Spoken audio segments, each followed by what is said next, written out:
started. Uh, I'm Andrea Kelly. I'm the chair of the Land Use Committee. This is a regularly scheduled meeting of the Land Use Committee. Here in the chamber, we have members of the Land Use Committee from Ward 1, Vice Chair Allison Leary. From Ward 2, Tariq Lucas. I'm from Ward 3. Ward 5, Julie Irish. Ward 6, Sean Roach. And on Zoom, we have from Ward 8, Stephen Farrell. And if other members come, I will welcome and introduce them and let you know who's here. I think that's it. Curtis, you can let me know if you see more people that I haven't noticed. We have several important staff members with us tonight. Our committee clerk, Curtis Buchler, right here in the chamber with us. Also online, some members of the planning department, Sandria Berman and Kat Kemet and Zach Melcher. And from the law department tonight, we have Andrew Lee. You can just pass me notes if you see people that I haven't noticed.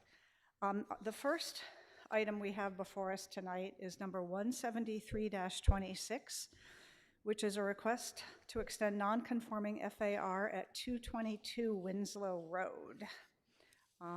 First, we'll hear from the planning department on that. Mr. Melcher? Yep, thank you. I'll go ahead and share my screen.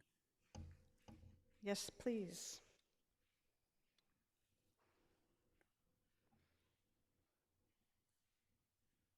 We see it.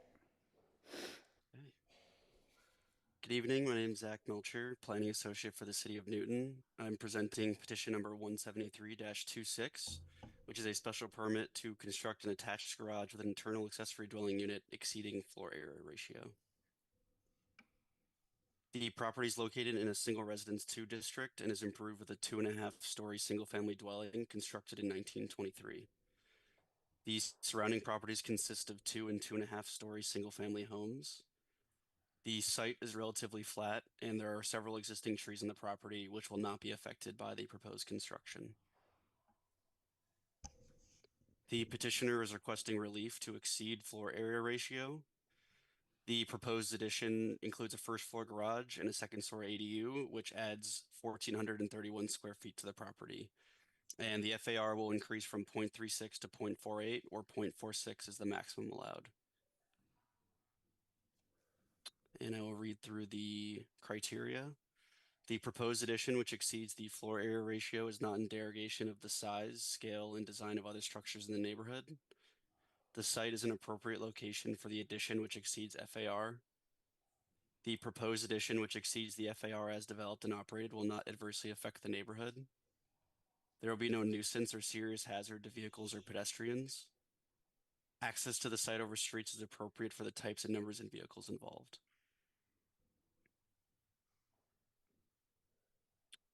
In terms of the analysis, the existing garage will be raised and replaced by a 3-car garage with an internal ADU above. The proposed addition expands on the footprint of the former detached garage and maintains the same location at the rear of the lot. The massing is divided between 2 buildings. The side and rear setbacks will be slightly reduced as a result of the proposed work, and the existing non-conforming front setback will not be affected. And as well, the construction will not change the height or the number of stories. And that wraps up the presentation. I will go ahead and return my screen back to the committee. Thank you, Mr. Melcher. I'm going to ask now if the petitioner is here or somebody representing the petitioner, either in the chamber or on Zoom. If you are here, you can come to the microphone. If you're on Zoom, please raise your hand, and we give you the chance. Oh, Mr. Sachs. You are being given permission to unmute, but you're still muted. Can he unmute himself? Yeah, Mr. Sachs, you can try and unmute yourself. You should be able to do that now. There you go. There we go. We all set? You can hear me? Perfect. Go ahead, please. Okay. I also have Anna Gabi here. And what would the committee like us to do? Do you want to look at the drawings and have me talk about them, or what would you like to do? Were you able to watch, to see and hear what the planning department just presented? Yeah, it's it's basically a ADU as described in the objectives of what we've, come to know as ADUs. And um, the plan is like many people's that decide to do ADUs, that it's a vision of a future where um, uh, families may end up taking care of their parents um, or children. Um, that that basically is sort of the objective. And as far as the architecture of it, we've been very careful to, present a design that matches the design of the house. And it's not, um, basically it is a gable with, um, historical windows to go with the existing home. And I think that the presentation was very clear about it. And I would say that, like many of our projects, we're very careful to have and encourage our client to talk to his neighbors and to explain the project so that the people that live in his neighborhood and the abutters specifically have an opportunity to ask questions about the design and the intent and everything. And as far as I know, the Pourvus, Phil and Maya Pourvu, did just that. And there was only support for it. So I don't think that there's any great need for us to go into further depth on this and maybe answer questions if the committee has any. I'm sure they will. The reason I asked if you had seen the summary by planning is if there was anything besides what you said that you'd like to add to that in terms of plans. But if there are questions, you and planning will be here to answer them. So thank you very much, Mr. Sachs. And you mentioned that they had reached out to neighbors. So now is a time when I go to the public hearing and I ask if there's anyone who would like to speak or ask questions on this from the neighborhood. Sir, come to the microphone. And if you're on Zoom, raise your hand, please. Can you turn the microphone on at the base of it and make sure it's on and just give us your name and address? Mr. There it Roach, goes. Councilor Roach. May I remind folks that I will have a camera pointed at the microphone for folks testifying, giving public comment in the chambers. If you'd like to watch that as you listen, you should pin my screen in Zoom and I will pop out of the frame. Thank you, Mr. Roach. Before this gentleman speaks, I'm going to welcome Councilor Randy Block from Ward 4, who's joined us in the chamber, and Councilor Pam Wright, who's not on the committee, but is a councilor, and she's on Zoom. And Councilor Julia Maliki as well on Zoom. So we have some guests. Go ahead, sir. Okay, so my name is Gil Strickler. I live 1 block away. I'm technically on the same block, but 1 block over at 21 Hinckley Road. And I guess a couple questions. Is it a 1-story ADU? That's one question. It sounds like it is, but no one said that specifically. So the height, the presentation did make it sound like the height of the garage does not change, and it's currently a 1-story garage. My other question was, I'm a little confused. I thought maximum FAR for sites in this neighborhood were 0.30. So I'm surprised this is approaching almost 0.50, which I thought was the maximum allowed paved area. So I'm surprised that there is building that's nearly half of the site allowed in this neighborhood. I didn't think that was the case. So I'm curious about those two things, the height and the FAR that's applicable in this case. Okay, I think that on the first question about how high is the ADU going to be, Mr. Sachs, you can probably address that, and I may go back to Mr. Melcher for explaining the FAR. Mr. Sachs? Yeah, it's a 2-story structure. It has a garage, three-car garage, foyer, and stairs up to a 2nd floor. So it'll be a total of 2 stories Okay, high. so that seems Two-story. different than what the planning board presented. I thought he implied that the new structure would be the same height as the existing structure. The existing structure is a one-story garage, so it's not the I same believe he height. said that it would not be the same, it would not be higher than the existing structure. How is that possible Yeah, I was if just you're now I was just saying it's a... clarifying that. Yeah, we're going to let if I may. Mr. Melcher step in here to answer that Yeah. question and the FAR question.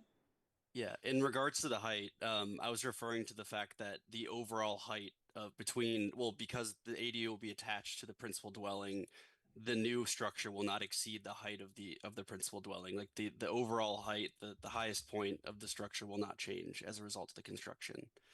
But it will be 2 stories, but again, not taller than the existing principal dwelling.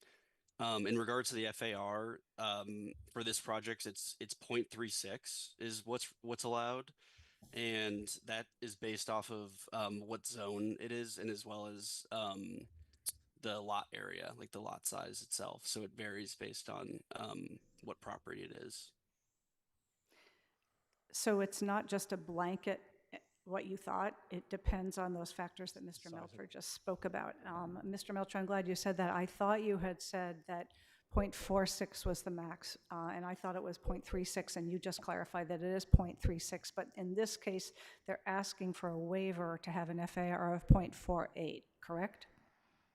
Yes. I guess my only comment was that seems like a huge overage, if I may say that. Let's just hold on a sec so we can hear.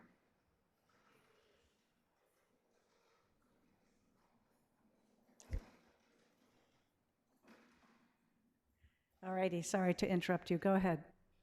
Walking by the house, again, it's a neighborhood of largely two-story houses. This is already a two-story house with a third-floor large dormer built out facing the street. So it already has greater height than other buildings on that street. And this just seems like a very large structure to occupy a relatively small site and a dramatic, kind of surprising increase in FAR that they're asking for. It seems to me like it's much too big. And I also wonder, so the setback for a garage is only 5 feet. So for a 2-story, 2.5-story project like addition like this, the setback is still only 5 feet? As it was for the existing 1-story garage? Mr. Melcher? In this case, because the new structure is attached to the principal structure, it's not considered accessory and therefore goes by principal setbacks. And what is So it's that? not, it would be, the requirement is 15 feet, and as it's proposed, the rear setback is 15.4 feet. Okay, so that makes me feel a little better that it's not a tall structure 5 feet from the property line. It still seems like a substantial request. It's quite surprising. And it does reflect, I think, the increased density that will come to neighborhoods with ADUs going in, ADUs like this going in. It seems like quite a large addition to the site and to the neighborhood. Thank you. Thank you very much. Would anyone else like to speak to this? And does the owner or Mr. Sachs, do you have any other testimony or letters of support from the other neighbors that you reached out to? No, we don't, but, you know, the client presented the plans to their neighbors and showed them the drawings and elevations. So It's- I feel confident that they did a very good job of doing that, and so that's all I have to say about it. Okay, I'm glad you feel confident in that, but if we don't hear from them, we have no way of knowing if that happened or if the neighbors were in support. So it's always really helpful then to ask them to speak or send a letter so that we know that that outreach has happened and that people are in support or have concerns or whatever it is. But, okay, thank you for that, Mr. Sachs. I don't see anyone else who wants to speak to this. So we're going to take it into the committee. Any land use committee members like to ask questions about this? I think it's worthwhile to just go through the elevations, just because I I want to, I think, exhibit the care that we've taken in the architecture of the Great, addition. do that. That's why we gave you the opportunity to present whatever wasn't presented before to make your case. So go ahead and share your screen and show us the elevations, and then we'll take it into the committee. There we go. Not yet. Anna, do you want to take the screen?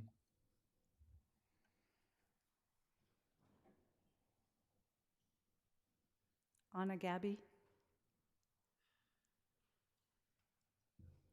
I think Thank that you. she might, yeah. Thank you. My name is Anna Gabby. I work with Peter Sachs. If I can share my screen, I will share. You have permission to share your screen, I believe. There you go. We have here an existing, the existing site where the existing garage sits. And this is the proposal that sits slightly, it sits above the garage. It's a little bit bigger, and it ties into the house through an existing back mudroom that will be extended with the same roof at the same height of the existing mudroom.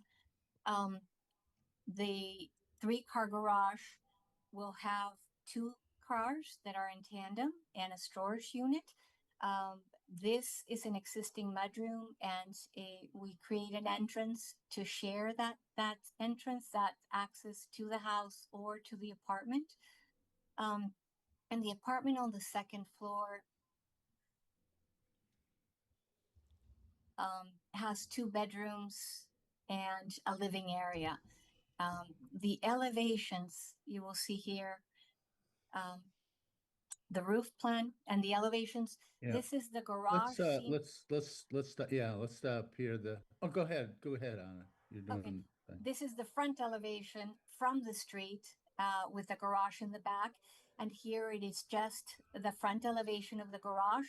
This is a section of that volume that will Anna, connect both houses. Anna, could you just stop Yes. for 1 second? We're going to shut some doors here because there's some noise that's making us not be able to hear you. Just hold on for a minute. No problem. Life is very busy here at City Hall tonight, apparently.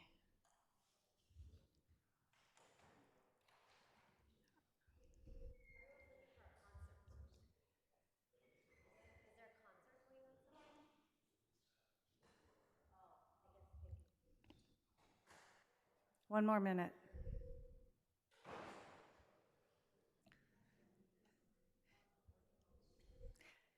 If you're walking through, just please walk through quietly so we can continue to conduct our meeting.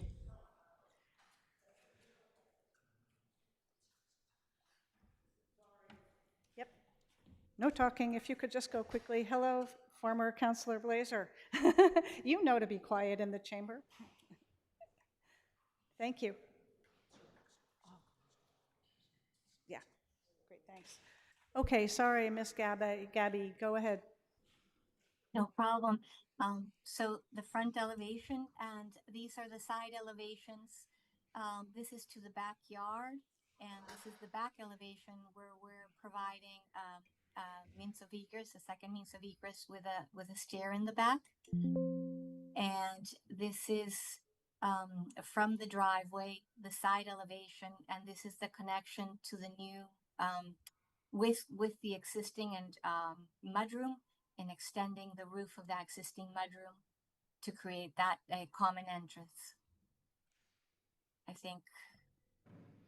Mr. Sachs Yeah, I is, think if we go to the front elevation of I think that in terms of massing and, the architecture of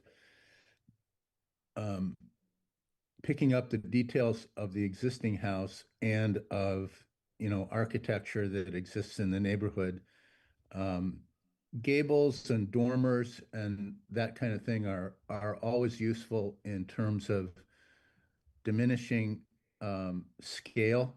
And so, in the appropriate way, there are many aspects of this that we have that the client has encouraged us to do. I think what we do best is doing classical, or historic types of projects that end up using elements that I consider to be part of the architecture of New England, and it's I think speaks for itself that it may be a two-story structure, but I think that its appearance from the street is really quite diminutive, and considering that it's set back the entire distance of the house, the side of the house, that I think that it's relatively inert in terms of scale and massing. So, it's got a lot of nice little details that the client was willing to allow us to do. And we have, a little cupola on it, and you can see that kind of thing in carriage house architecture around the city. There's a lot of structures dating back to the late 1800s in Newton that have carriage houses that are expressive of the architecture of the main house, and that was one of our objectives. And I think that this design achieves that. Thank you, Mr. Sachs. I think it was very helpful, actually, for you to end up pulling up those elevations because that reflected visually what you were saying with your words. So thank you for that. Let's take it into committee now again. Any Land Use Committee members have questions or comments about this project?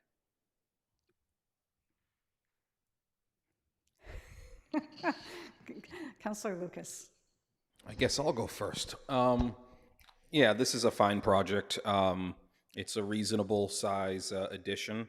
And I like the design of the structure. And when ready, I'll vote for it. Thanks. And for that, we'll probably go to Councillor Irish because it's in her ward.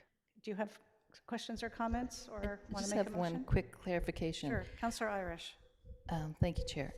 On the front elevation, you said this is a three-car garage, and the one elevation, it looks like they're tandem, and then, but on the front elevation, it looked like there were 3 doors. Am I looking at that correctly? On the front elevation, there look like there are 3 garage doors, front, No, there's oh, right down there, those aren't 3. yeah, we just scaled down the division of it to make it look a little nicer than just 2 big doors. Oh, okay. It's one full door. It's one full door, but we decided to do a custom door to give it a little bit more of a carriage house look. It's Oh. one solid door sort of divided visually into 3 panels. Correct. Thank Okay. you. Yeah, thank you for that. I like the detail. That certainly breaks it up a bit. So, no other questions. I think it's a good proposal, and I do like the detail and the scale as it relates to the rest of the house. Thank you, Councillor Irish. Councillor Farrell. Thank you. I was about to lower my hand when Councillor Irish asked you the question about the doors. I like this project. I just think the 3-door look makes it look bigger myself, and that you might be better off with 2 doors. But generally, I like the project. I am confused by the 3-door appearance, however. Thank you. Thank you, Councillor Farrell. Councillor Block, followed by Councillor Leary. Thank you, Madam Chair. Mr. Sachs, if you could bring back that garage parking, yes, the single car, am I looking at it properly? It looks like it's angled in there, and that makes me wonder how easy or difficult it will be for that parking space to be utilized. Could you just comment on that? Yeah, it is a tight fit, but we worked with the client on sort of we can't do the actual motion in this particular set of drawings, but we do have computer-generated types of things that we can do where you can actuate the movement of the car. And so we put it that way because it can clearly back straight out with a little bit of careful maneuvering, but it was a tight fit, but they're happy with it. And as long as they're confident that they can, I think that there's a considerable amount of space available here, but it's a tight fit. Does that Mr. answer your Sachs, question? what's the dimension of the opening for the two cars to get in? And I think what Councilor Block is getting at too is that then the structure of the home bumps out, so you have to back out and turn around without hitting that corner of the house. So what is the dimension of being able to enter the garage between It's those two cars? it's a larger than standard door opening. Most standard door openings are 16 feet, and this is 18 feet. Okay. Councilor Block, do you want to continue? Well, I think, Madam Chair, you sort of put your finger on what makes this look tighter. That it's not the space in the garage itself. That looks plenty large. It's the getting in and out that somebody will have to do. And it's all well and good that it's theoretically possible, but we don't. Let me say that this is not just theoretical. They have a car garage that's a two-car garage that they've been maneuvering for some period of time as well. So the constricted space to maneuver a car is something that they're familiar with. So, sorry, that feedback. The extension of the house, that's there right now, is that correct? Correct. Yes. This part, yes. Yeah, okay. All right, and just back to the FAR, this 0.48, I mean, you have any sense as to how this compares to other houses on the street? I know that's not a requirement for you to analyze, but I'm just curious. I mean, 0.36 to 0.48 is a substantial percentage increase. It was about a 25%. They're increasing, and basically they have a footprint of a garage that's very, very close to the first floor footprint of this garage. And so the increase of the FAR is the accommodation principally of the ADU, which is something that, you know, is I would say that of the, we've probably done maybe 8 of these kinds of projects. And in general, they all do end up exceeding the FAR. And, but for the reasons of improving housing and so forth in the city of Newton, we have adopted the ADU ordinance. So it comes into play as a result of the ADU ordinance. So I don't know how to explain an increase of it's the square feet of the second floor, really. No, I understand the policy supporting ADUs. I think that's been at least discussed in city council and in the state legislature, so we're not questioning that. But I appreciate the reminder that that's really what's pushing the FAR as high as it is. Thank you very much. I appreciate the design and the embellishments that you referred to earlier. This does look like an attractive building, and I don't think it will clash with other houses on the street.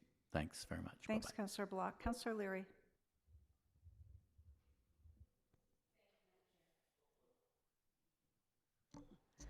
Thank you, Madam Chair. I also really don't have a lot of issues with this property. Really, the only relief they're asking is from FAR, and they are putting in an additional housing unit with the ADU, which is something that this council has approved and wants to encourage. It isn't I think it's well done, and it's going to, benefit the homeowners and improve, as people live in a house, they need to make changes, and I think we need to support that as much as possible. So I think this is an appropriate project. The only comment I'll say, and it's not just about this project, is it would be, as you have said, it would be good to have neighbors write to us or have some confirmation that they have been, they're aware of the project. And if they have we know what their view is on it. So we always like to also know what the impact might be on abutters. So I'd like to say something about that, if I might. Is that okay, or am I able to comment? You can respond to Councillor Leary's question about the neighbor outreach. yeah, So, in my experience, which has been lengthy in Newton, close to 30 years, basically people are, I think, shy about writing and writing letters for other people and so forth. So, I would say that I'm on not asking them the to write base, letters for other people. yes, I'm going to say that they're shy about doing that. Well, that's not my experience on the city council. But Well, I mean, I've been doing this for a long time and doing special permits, and people Yes, are I know, reluctant Peter. to. I'm sorry? I know, Mr. Sachs, that you have been doing this a long time and you have some very lovely projects. I would rather we not have a But- back and forth Yes, on okay. every conversation. I just So- want to point out that if my clients talked to their immediate abutters and people on their street, none of those people are here this evening to complain about or to, make any kind of negative comment about what they're doing. So there's an element, I believe, of just simply trusting people's word. And I think that that's a reasonable assumption. Okay, we're going to move on, but I will say, Mr. Sachs, as you have been here a long time, Councillor Leary's point is very well taken. People often will sometimes sign a petition or do an email. It doesn't have to be an actual letter. And taking the word, in fact, the only person who's come to speak on this project who's a neighbor had some concerns about it. So if you had other ones who were in favor, it's helpful for us to hear that. And in the future, you can encourage your clients to see if people are willing to do that or to sign a letter. But let's move on from that topic. Are you all set, Councillor Leary? Yes, I am. Thank you very much. Councillor Roach. I'm going to support this project. This is the kind of size and nature of additional housing that we need. We're not going to get there just by ADUs, but ADUs is another tool, so terrific. I am going to weigh in on the notice point and simply say there are a number of attorneys and architects who come before land use who are casual about describing the outreach. And I think that it would have been very easy, Mr. Sachs, for you to start your presentation with, we spoke on this date with the following group of neighbors. I agree with you that their not being here speaks volumes, but I think that this body, the Land Use Committee, merits a more formal report on what efforts you made to do outreach. Thank That you, is all. Councillor Roach. if we don't have any other comments or questions, I have a few questions. I don't have objections to this project, but I'm thinking I maybe didn't hear Anna correctly when you described the layout of the ADU. Was there a kitchen involved? Yes, Okay, good. Because if not, then I missed that part.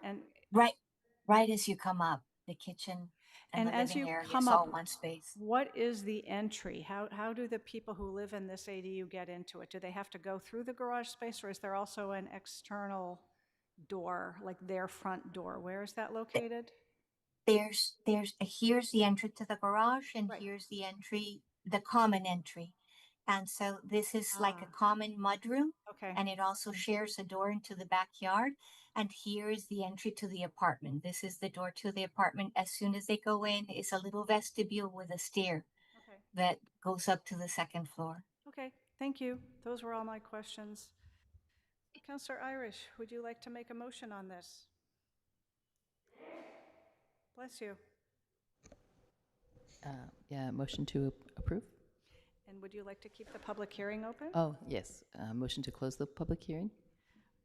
Let's, all in favor of closing the public hearing, please say aye.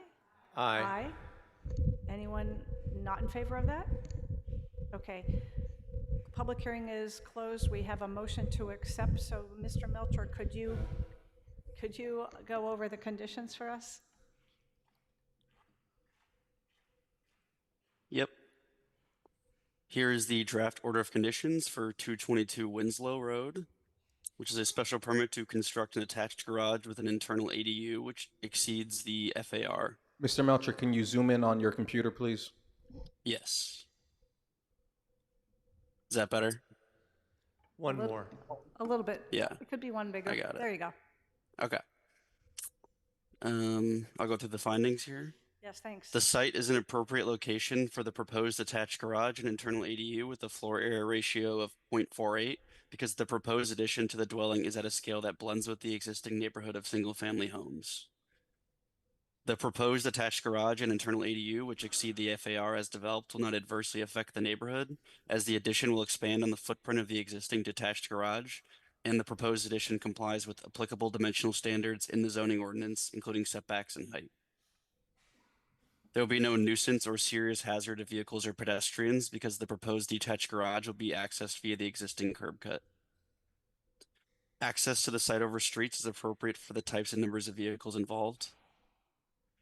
The proposed attached garage and internal ADU, which exceed the FAR, are not in derogation of the size, scale, and design of other structures in the neighborhood and are of similar in scale to the existing homes in the neighborhood. Additionally, the proposed massing is broken up between two buildings, mitigating the visual impact of the additional square footage. And then we have information about the petitioner, as well as the property and the relief granted. We have the plan referencing condition, referencing the site plans and the architectural plans, the standard building permit condition, and the standard certificate of occupancy condition. And that covers the draft order of conditions.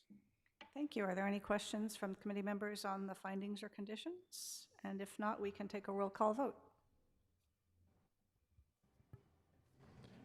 Councillor Block. Aye. Councillor Farrell. Aye. Councillor Irish. Aye. Councillor Leary. Aye. Councillor Lucas. Aye. Councillor Roche. Aye.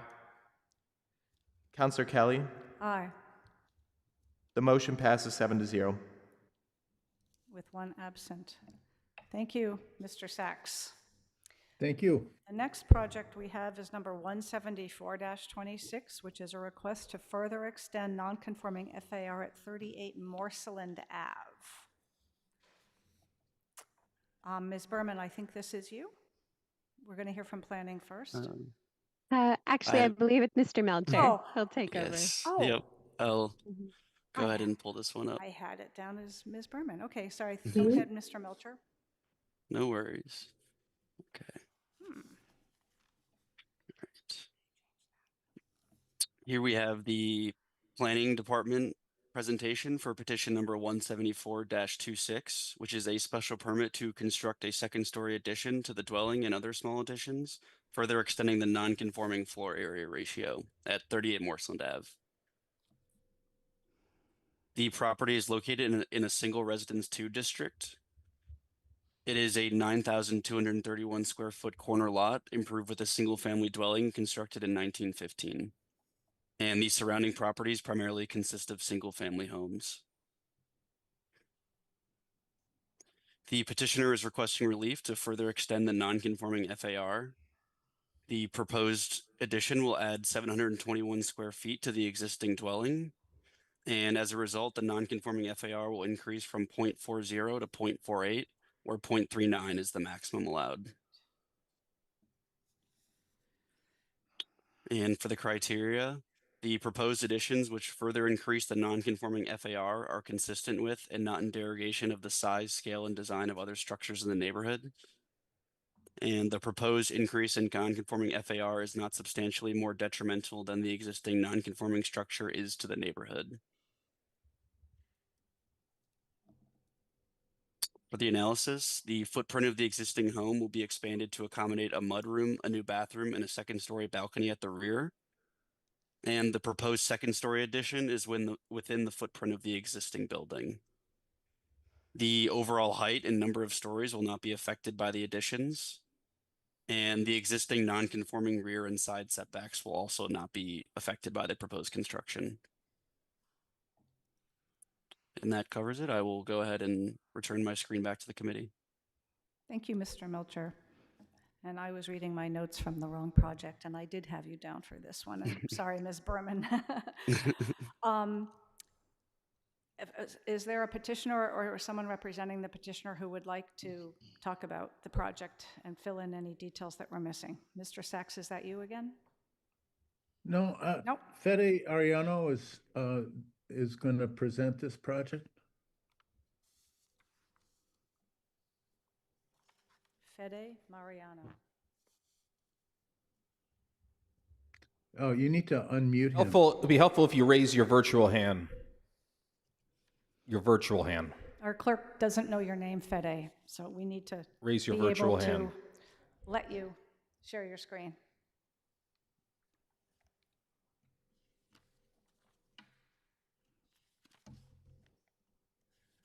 Ariella, okay, there we go. We see you. You will soon be able to share your screen, Fede.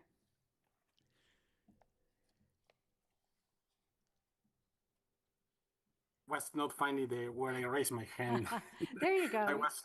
I was doing the real one. So good evening, everyone. Oh, yeah. So I'm Federico Arellano from Peter Sachs' office. Yeah, I want to ask permission to share my screen. Share. Yeah. You have that. There you go. Good. Thank you so much. Let's go here. So yes, Zach shows there the memo and explain a little bit about the project. I would like to show some graphics to help with understand what we are doing. This is the property, Morseland Ave and Elm Rose Street, close to Newton Center in this corner. It's a 2-story house with when attached 1-story garage with a connector. So that's the view from the street. It has what I mentioned before is a corner lot. Basically, the work from the street, we are going to be adding a second floor here, and I can show you now the plans. A small addition here in the first floor, and also a very small addition in the back that also we can see it on the plans. We have here. This is material that we present to Historic Commission. We were approved in the hearing with Historic. The Commission likes the project. There you see the corner lot, and this is some pictures from the neighbors around our property. There is a temple across the street, and after the other houses are single families, mostly. And this is the existing conditions of the house, where you can see there the four elevations. This is the front elevation. It's side right facade is the other corner elevation. There is no work in this side, so it's no changes here. This is the back elevation, the back and side elevation where you can see here. This is mislabeled here.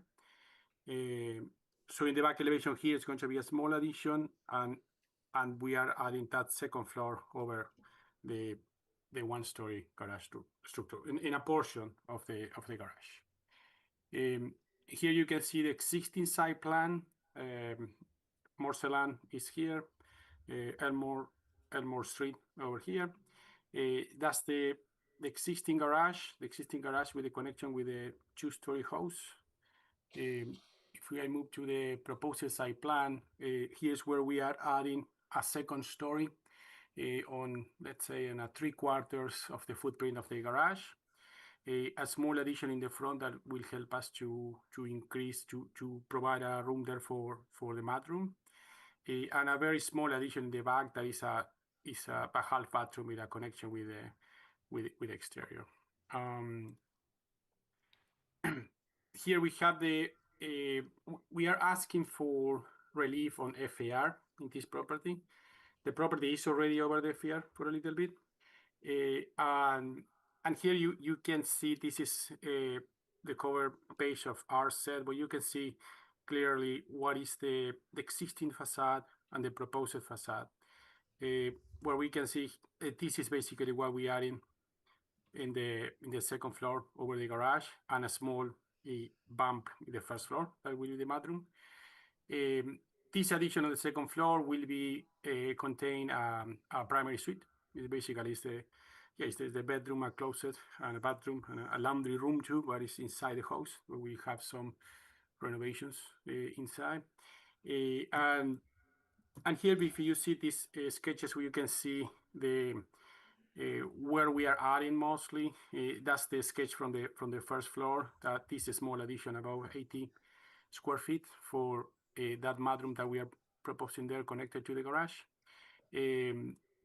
60 square feet plus minus in the back, with the connection to the back, and here's plus minus the second floor addition that is going to be in the end 500, 600, something like that. It has some atria because we have a bolted ceilings there, so that counts different from the zoning perspective. So that's basically the project. So we have the full set there, where we have the plans. I know that doesn't matter too much what's happening inside, but yeah, that is the full set with the other elevations, a few sections.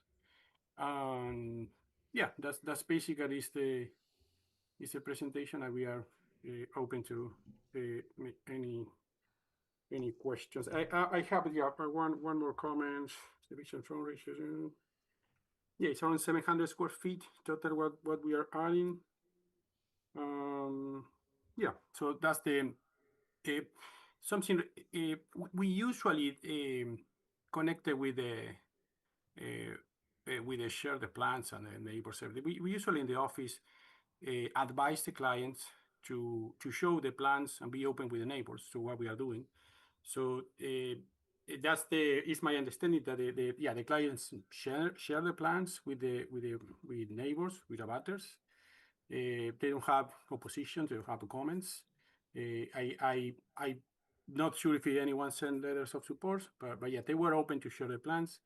And also, yeah, that's the this hearing is the place also where everyone can speak up in favor or against of the project too. So yeah, that's just a little comment related to the share with the neighbors. So yeah, so now we are open to answer any questions. Thank you.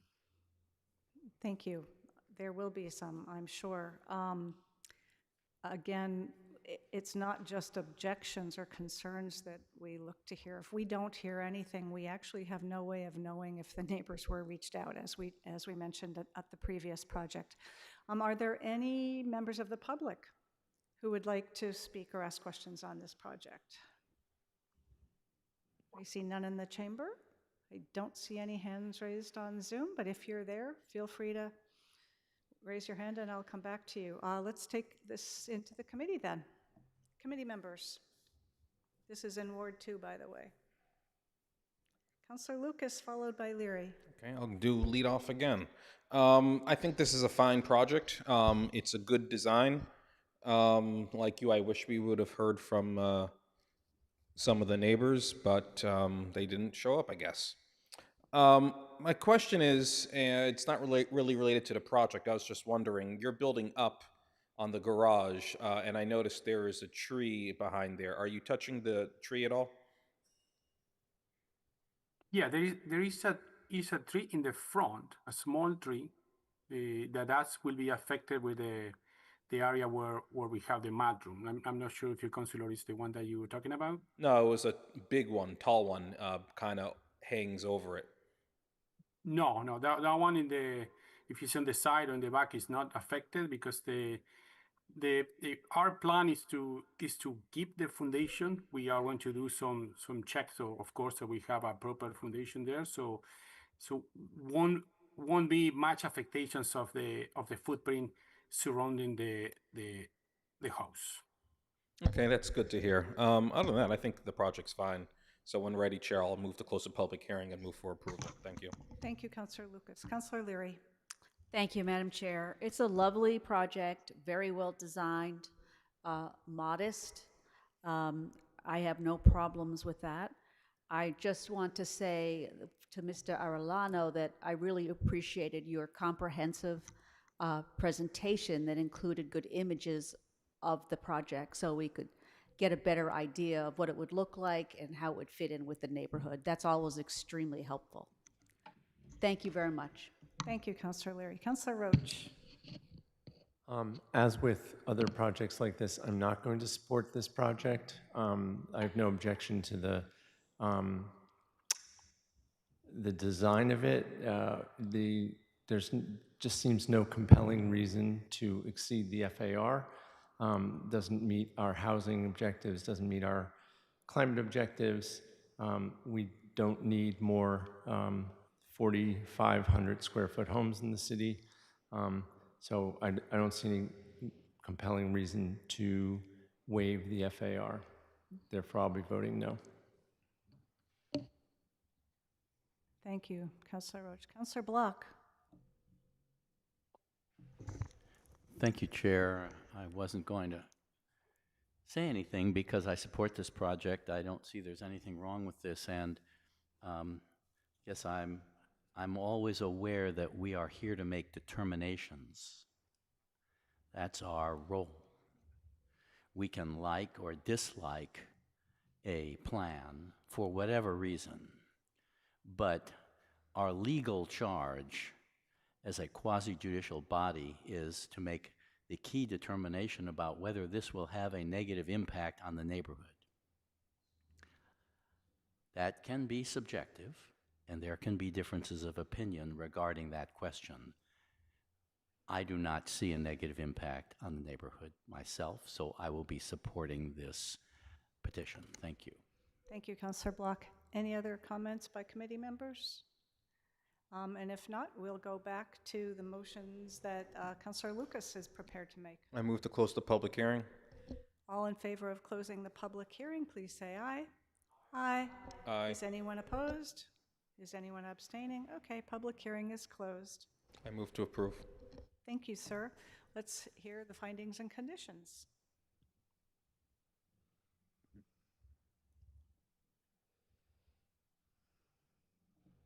Here's the draft order of conditions for 38 Morseland Ave. It's a special permit to construct a second-story addition to the existing dwelling and other small additions that will further increase the non-conforming FAR. Finding 1, the site is an appropriate location for the proposed additions that will result in an FAR of 0.48, where 0.39 is the maximum allowed as of right, and is consistent with and not in derogation of the size, scale, and design of other structures in the neighborhood, as the second-story addition is within the footprint of the existing building. The proposed construction will not alter the side setback, rear setback, number of stories, or height. The proposed additions that will further increase the non-conforming FAR to 0.48 are not substantially more detrimental than the existing non-conforming structure is to the neighborhood, as the proposed construction will not alter the existing non-conforming lot size, side setback, or rear setback. And then underneath, we have information about the petitioner, as well as the relief granted. We have the plan referencing condition, which speaks to the site plans and the architectural plans, the standard building permit condition, and the standard certificate of occupancy condition. And that covers it. Thank you very much, Mr. Milcher.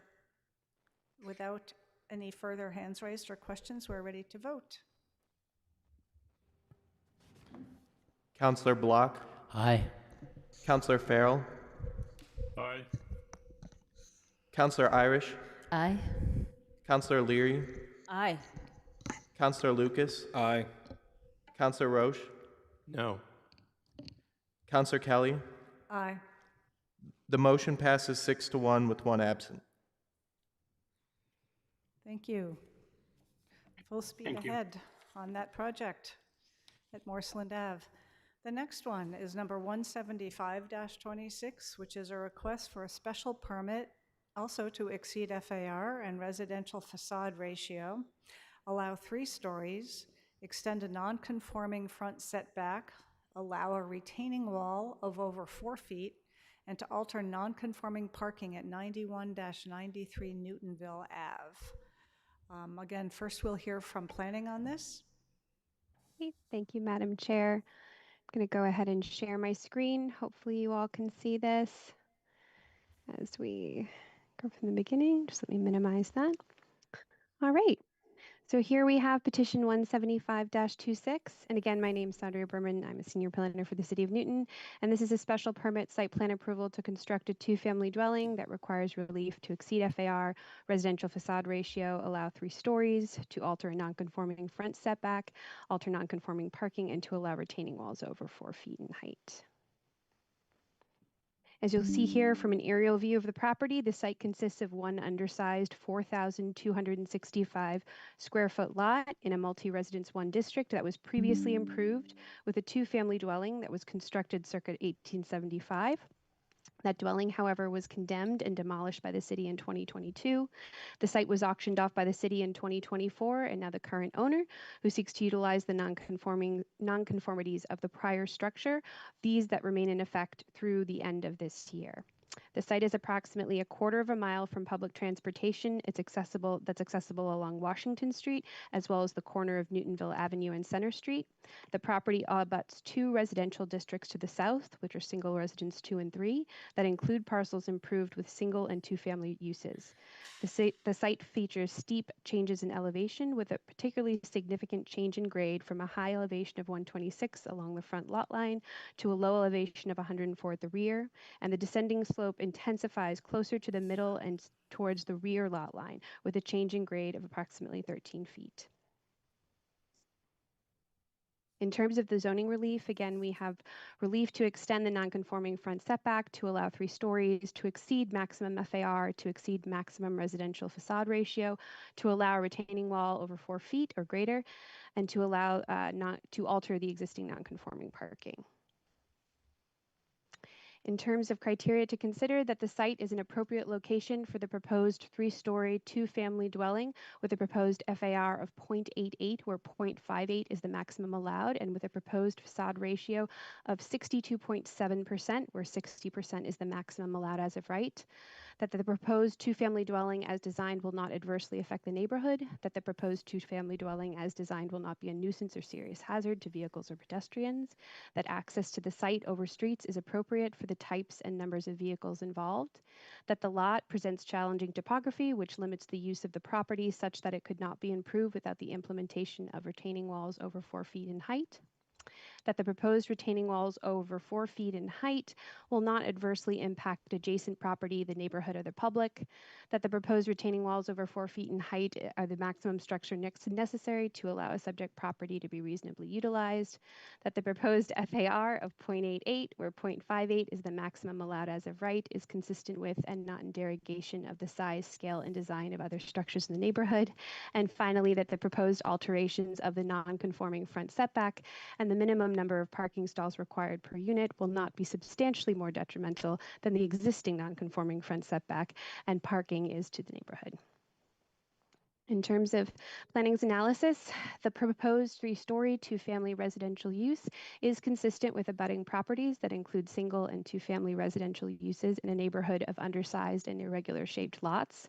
The project presents as 2 stories from Newtonville Avenue due to the slope topography at the rear and is compliant, though, with height, lot coverage, open space, side and rear setbacks, and brings the site closer to compliance with the required minimum front setback and minimum number of parking stalls per unit.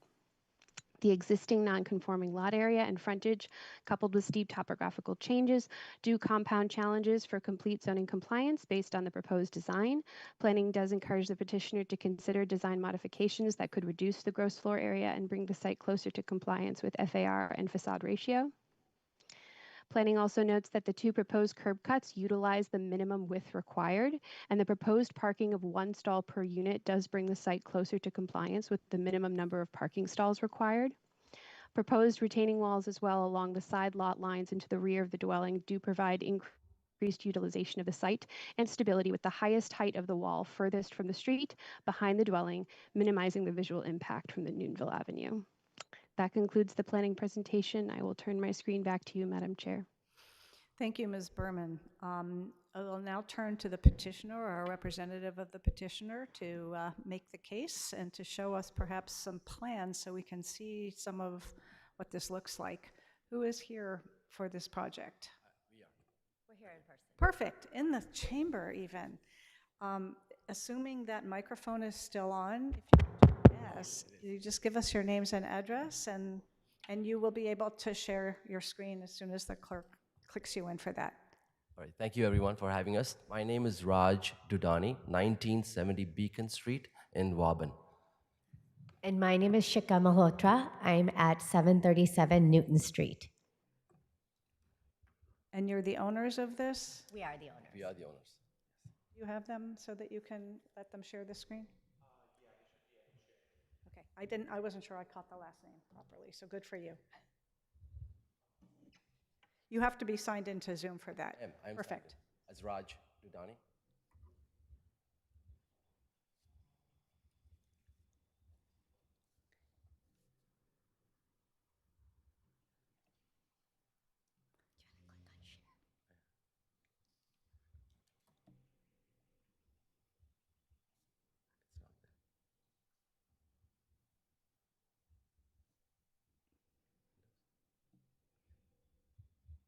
Still searching, or are we all set? Are you able to share your screen? I am saying share.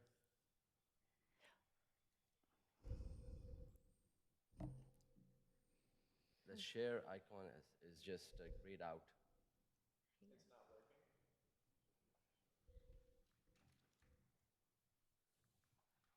Thank you, Curtis. Thank you. Our clerk's going to come lend a hand. There we go. Oh, it's coming. Thank you. Didn't mean to shout. Just a little exercise for Curtis. The magic touch. All right, thank you. Go ahead. Madam Chair and members of the Land Use Committee, thank you for having us and bearing in this rain that just happened an hour ago. I thought we would be canceling this meeting, but thank you. As I mentioned, my name is Raj Dudani, and I am here as a petitioner to request several reliefs, as you heard Sandria state. But let me start my presentation. I've been a resident of Newton for over 20 years. My kids have gone to the Newton Public Schools, and this is our first time standing in front of you. asking for zone change reliefs for a property that we bought, and that's 9193 Newtonville Ave. What we did was when we purchased this property in an auction here in Newton, we went and seeked out the neighbors of this property, and some of the neighbors are here. Thank you for coming. And one of the things we did was we went and to each and every neighbor of the unit, left and right, and on Winthrop Street, and left our introductory card stating who we are, what we did, and what are we planning to do here. Here is our site plan, and I'm going to. So what we are planning to do is build a 2-unit, so it's a multifamily property. Now, each of these units are rather small. Yes, they look like, it's exceeding the FAR significantly, but if I go down to my rendering, this is what it will look like from the street. And the height of this property is in line with the 2 properties next to us. This is just a rendering. The actual look and feel may differ slightly. This is the rear. And as you can see, it's because of this steep slope that we have that it looks like it's a 3-story. And the basement occupies a full story of 600 square feet. So each floor, I'm going to go back here, each of these floors are no more than 600 carpet area, the inside measurement. If we were to stick to the FAR, the floor size would be 400 square feet. That's why we are asking for the relief in the FAR.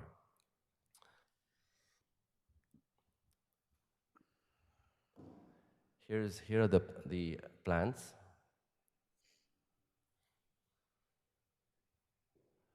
And as you can see that the rear elevation is far deeper because of that steep slope that we have.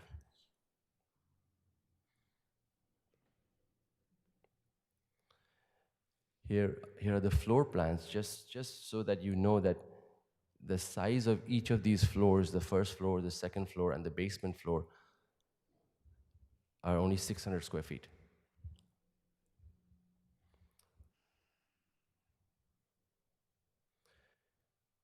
So here's a relief request in a summary. The FAR of 0.88, yes, it is a lot more than the FAR of 0.58. However, if you really look at from the street, it is just about 1,200 square feet of a unit. The total square footage, which includes the basement, is about 1,800 square feet.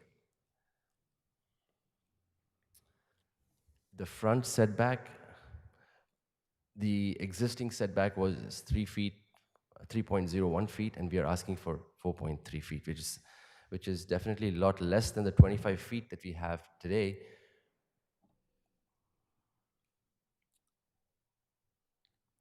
And then the parking space relief of just 1 parking spot. We don't have space to park 2 cars. That's all, Madam Chair. Thank you. Did you want to add anything to that? No. You got Okay, it. great. I mean, I guess the one thing I would say is, as you guys saw in the pictures, this is a very abnormal Speak shaped into the lot. microphone if you can, thanks. This is a very tricky lot to work with. And so we went back and forth with our architect quite a bit to try to come up with something that would blend in with the neighborhood, that would seem compelling for people that might want a townhouse. And so we're hoping that it will ultimately enhance the neighborhood and enhance the Newton community. And I think in order to even get to that point, we received the advice from our architect to ask for these allowances and reliefs to make it compelling to even build. Thank you. And we were happy, as you could tell because you sat through the first earlier ones, that you did go around to all the neighbors and try and introduce yourselves and show them. So City Council really likes to see that kind of outreach to your abutters and your neighbors, so thank you. We're going to see if there's anyone from the public who has comments, and then we'll hear questions and comments from the committee. Please come forward. Very nice of you to come. What did you want me to? Just speak a little bit close to the microphone. If you give us your name and address, that would be great. My name is Elizabeth Langlois, and I'm at 97 Newton Avenue, so we are direct abutters. And we appreciated Raj and Shika reaching out to us in the winter to look at the plans. But I was just a little bit concerned when there was a special permit meeting called, because our understanding was that when we saw the plans, that they were fulfilling the zoning requirements already. And I just had a question about the parking. So I just want to clarify that there would be parking for one car on each side? Yes. Yep. So it was not 100% clear. Thank you. In the driveway, one stall per unit, 2 curb cuts, 2 driveways, 1 parking spot for each unit. For each unit, right? Okay, yep. Thank you. That's it? Thank you. Let's see if there's anyone else, and then we'll take it into committee. I don't see anyone. So, sir, come forward. Sorry, this is. While you're here.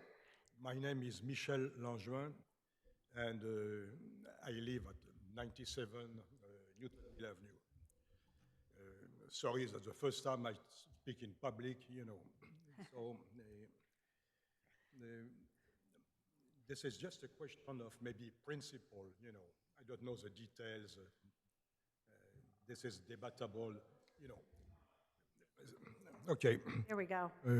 Thank you. Now, those folks here are, decent folks and so on. Nothing personal, My only question is this. This project, the way it is submitted now, does it fit, does it coincide with the original footprint of the previous building? That's what I want to know, number one.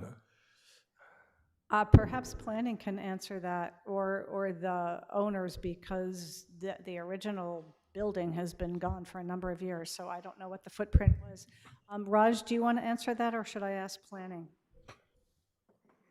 We've also been joined by Councillor Brian Golden from Ward 7, our final member of the Land Use Committee. We're all here.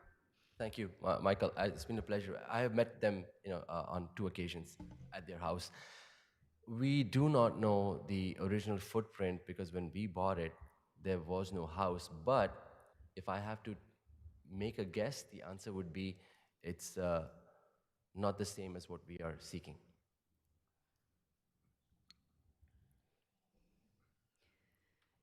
Ms. Berman, do you have any information about that? What was there before? Sure. Thank you, Madam Chair. I would add that the use for the site will remain the same. There was a 2-family structure previously before it was condemned and torn down. So the use will remain the same. We have some information regarding the existing structure, speaking specifically to the setbacks for the front setback and for parking. There was no parking on the site previously. But in terms of knowing the exact footprint of the structure, that information was not provided to us. Okay, my follow-up question is very simple. We bought this house, our house, in 1977, and the previous owner bought his in 1978. He built an addition to his original boat house, and presumably, the addition he made was in sync with what had been allowed by the city, However, it has to, right?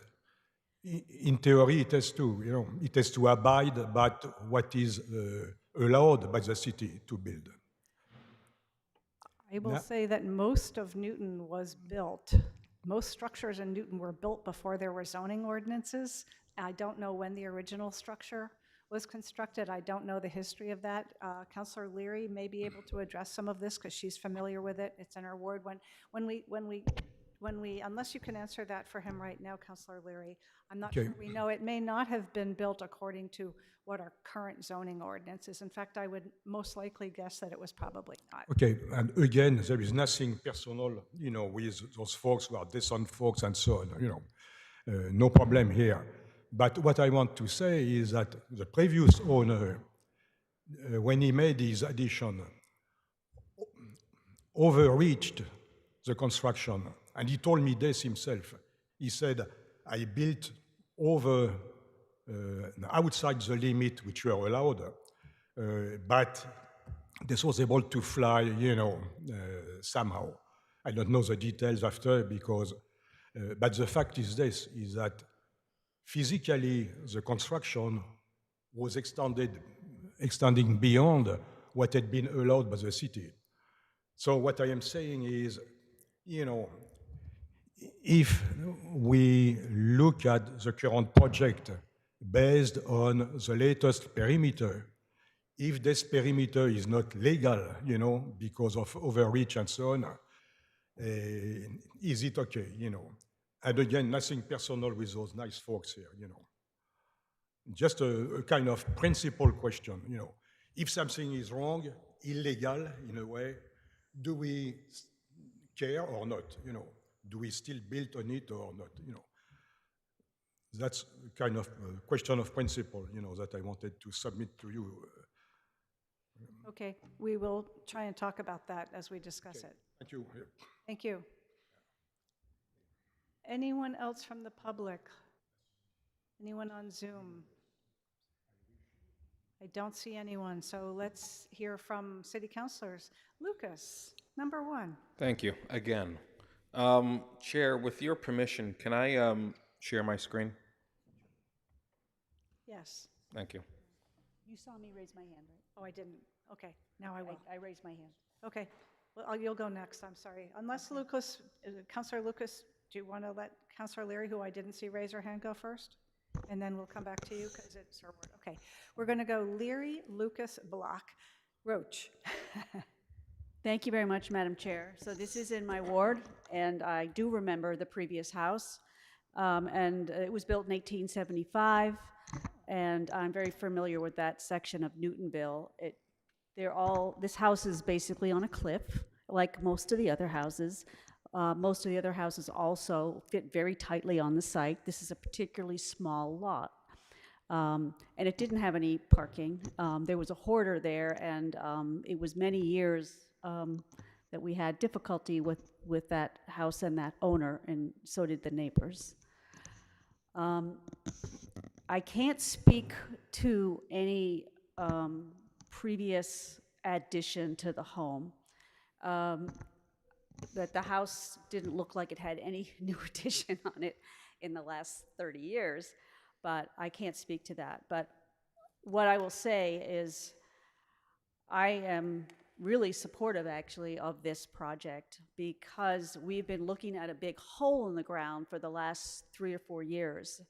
And I remember the city had to do the demolition, and pieces of the house before that were falling off onto the neighbors' houses below. So it was really a difficult situation. So I always hoped that the land would get sold and that someone would build a home on it, because that's what it's for.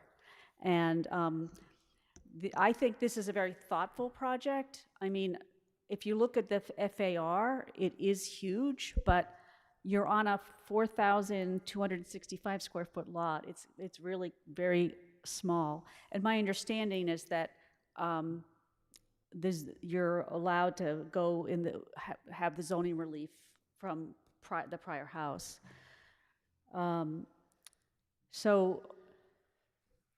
I think this is also a relatively, it's smaller units, which we do like. So that by nature is more affordable, and one parking lot per unit is very modest. And there literally is no other place to park. So they can't park on Newtonville Ave. Fortunately, you are close to the express bus, so that's a problem. But the people that live there would have to be a car light family. Yeah. So that's really my major comments right now. It is 3 stories, but it looks like 2 stories from Newtonville Avenue, and I think it's very appropriate, and I'm glad that there's going to be a house built there. Thank you. Thank you, Councillor Leary. Now, Councillor Lucas. So as you know, we don't usually share our screens with you. Have something that is not available in any other way to show us that's very important. Yes, it is. Okay. And thank you. It will be brief. I just wanted to make sure everyone sees it. This is... There it is. This is what the house looked like in 2020. You can see it's falling apart. So this is what, if you can just get a scale, I don't know if this is a single or a 2-family home, but the house was condemned. You see that red X, you see my cursor is, that basically means that that is to alert the fire department, basically, take extreme caution if you have to go inside the building. It was condemned, and I just wanted to show that so you can see the size and the scale to what's being proposed right now. Councilor Larry says it was a single family. Thank you. Yeah, with this particular project, I agree a lot with what Councilor Leary said. I'm glad we're finally going to get a home on there. It is virtually impossible to build any home by right there, just due to the minimal frontage, the size of the lot, and the fact that it slopes down, like 20 feet in the rear. It is virtually impossible to build anything there by right, so a special permit is necessary. I don't have an issue with the FAR, mainly because that's basically the exposed basement. I do wish it was two cars per unit, but again, the lot is so small, you can only get 1 car in there. I have a question for you, sir.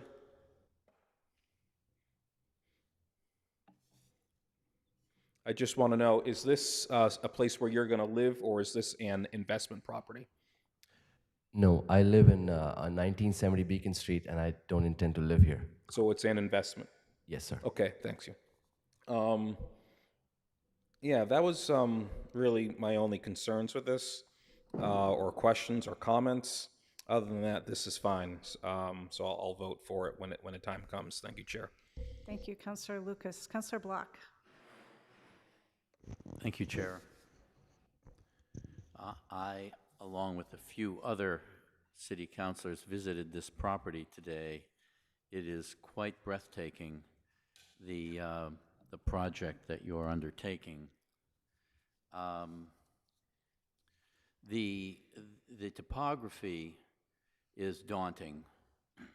The house next door that's standing, I believe it's 97 Newtonville, as best I could see from the side, does not have a basement. It's on these enormous stilts that that allow the house to be level with the street, with Newtonville Avenue. And this project proposes a different kind of construction. Basically the creation of a basement which from the rear looks like a full story, maybe even more than a full story, and hence the FAR calculation. I'm curious about the decision to build this structure in the way that's being proposed, and whether you whether you debated the pros and cons of mimicking the structure of an adjacent house or the plan that you've, at least for now, chosen to pursue. Could the petitioner address that, or if planning has any comments, I'd be interested in hearing them. Are those your questions for now? Yes, just, you know, I mean. Well, I wanted you to yes. get them all out before he starts to Yeah, answer.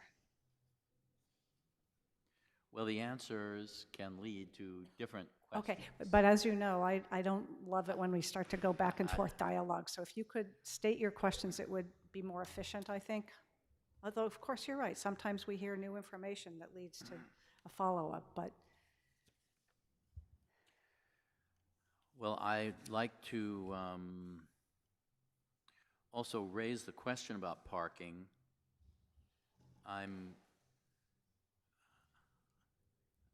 It isn't just that there would be one parking stall for each of these units. There is literally no guest parking possible on Newtonville Avenue in this location. And I'm also wondering how the owner thinks about that. It's all well and good to say that whoever lives here will have to live with these constraints, but they're pretty severe constraints. So I'm concerned about the parking capacity, not even so much that it's one stall versus the two that we require by zoning, but that there's no room for anybody else to visit. You have any thoughts about that? Where the nearest parking would be, street parking, I guess, for somebody who's visiting one of these residences? Those are the main concerns. Oh, there's one other concern, the retaining wall at the back of this property. Is that on this property, or does that belong to the property below? I think it's Church Street, which is below. So if the petitioner could address that. And what the condition of that retaining wall is.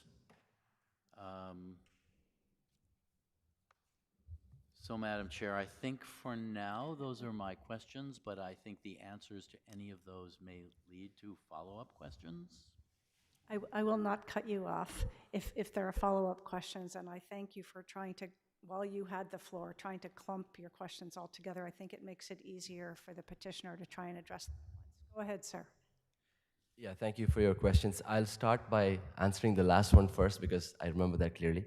The retaining wall that you talked about at the very back, which crosses our lot and the lot behind, is actually not going to be touched. It's a wooden retaining surface that has been there, and our surveyors identified that as that. So it's going to remain.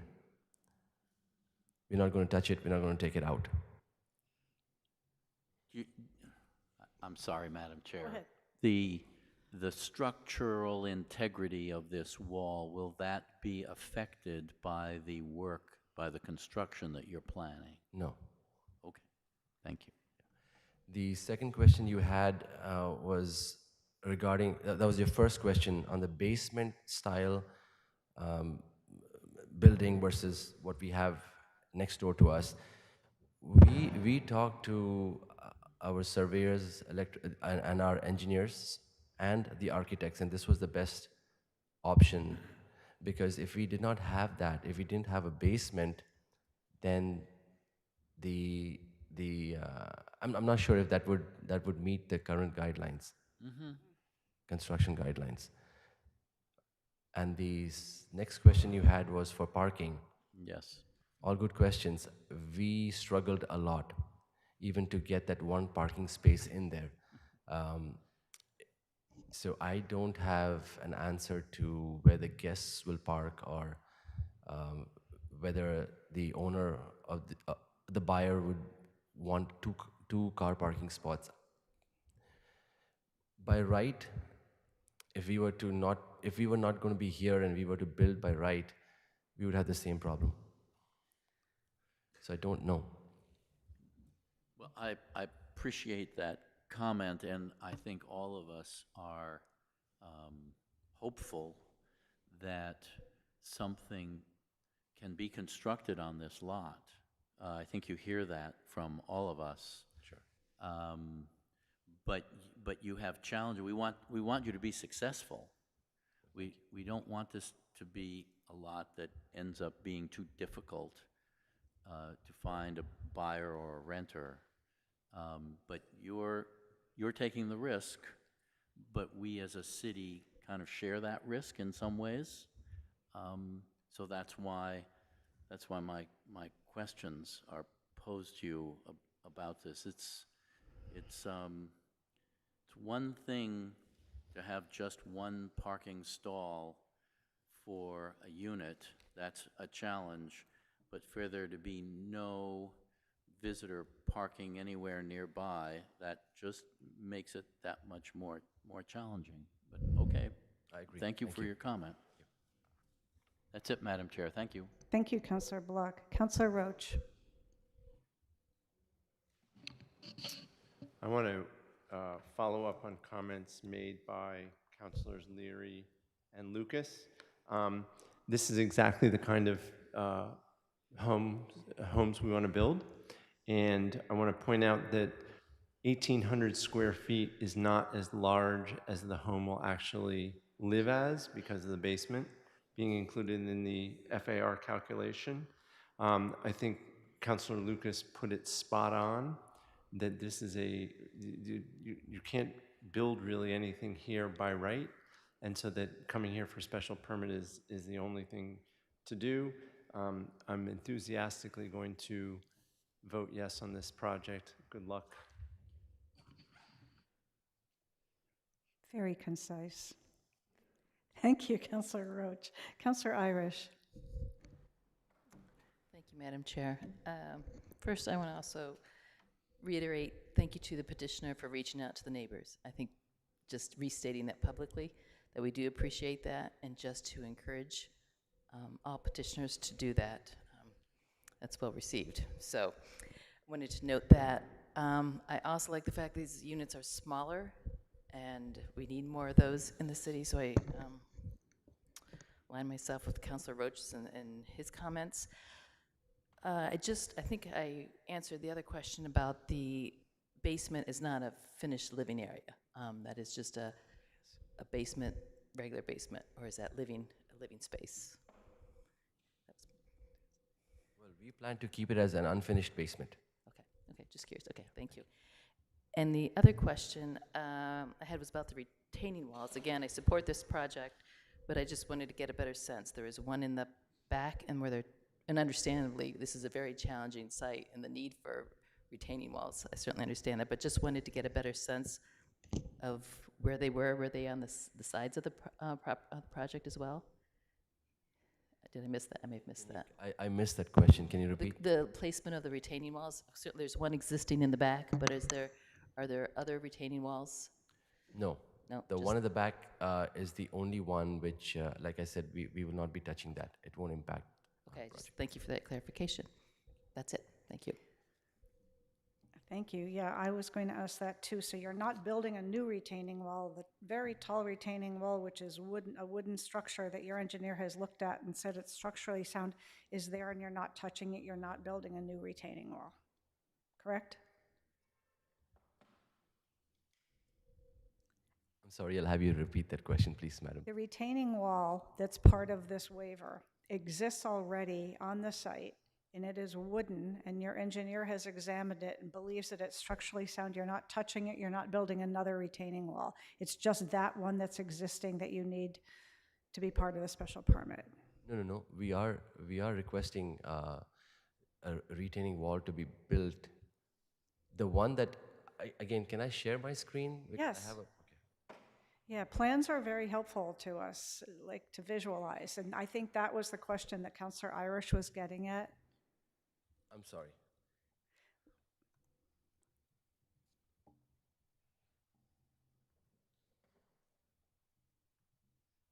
And Ms. Berman, if you want to add anything, feel free. Sure, I'd be glad to share my screen as well if it's easier, just to bring up the site plan. Do you have an image of the retaining wall that you're planning to build? Okay, well, let's see what. No, I don't have an image of the retaining wall that maybe I'm confused with the retaining wall that's already there that spans between our plot and the person who lives behind us. So let me just. The question I asked you, which I may have misunderstood Counselor Irish's question, but my question was, you're not building a retaining wall. The retaining wall we're talking about is an existing wooden retaining wall already on the site. Then I thought you said, no, we are actually building another one too, and that's what you were trying to share. I see your hand up, but I will get to you when we have a moment. I think Ms. Berman is prepared to both answer the question and Yes. show us. She is. Sure. If you'd like, I can share my screen. Yes. Thank you. Okay. We will all Yeah. appreciate that. Okay, hopefully folks can see my screen from here. So this is the site plan. And you'll note here, I think we're talking about separate retaining walls, existing and proposed. The existing retaining wall that I believe Councillor Block was referencing, and perhaps Councillor Irish, was this existing retaining wall that spans both properties at the rear. This retaining wall is staying as is and is not being touched by the proposed project. However, there are 3 retaining walls you'll see here along the rear as well as the sides of the property that range in height from 0.33 feet to 11 feet, with 11 feet right here at the northeast corner, I believe, of the site. So I'm happy to keep this up if there are any further questions about the proposed retaining walls. And these 3 retaining walls are requiring relief for being over 4 feet in height.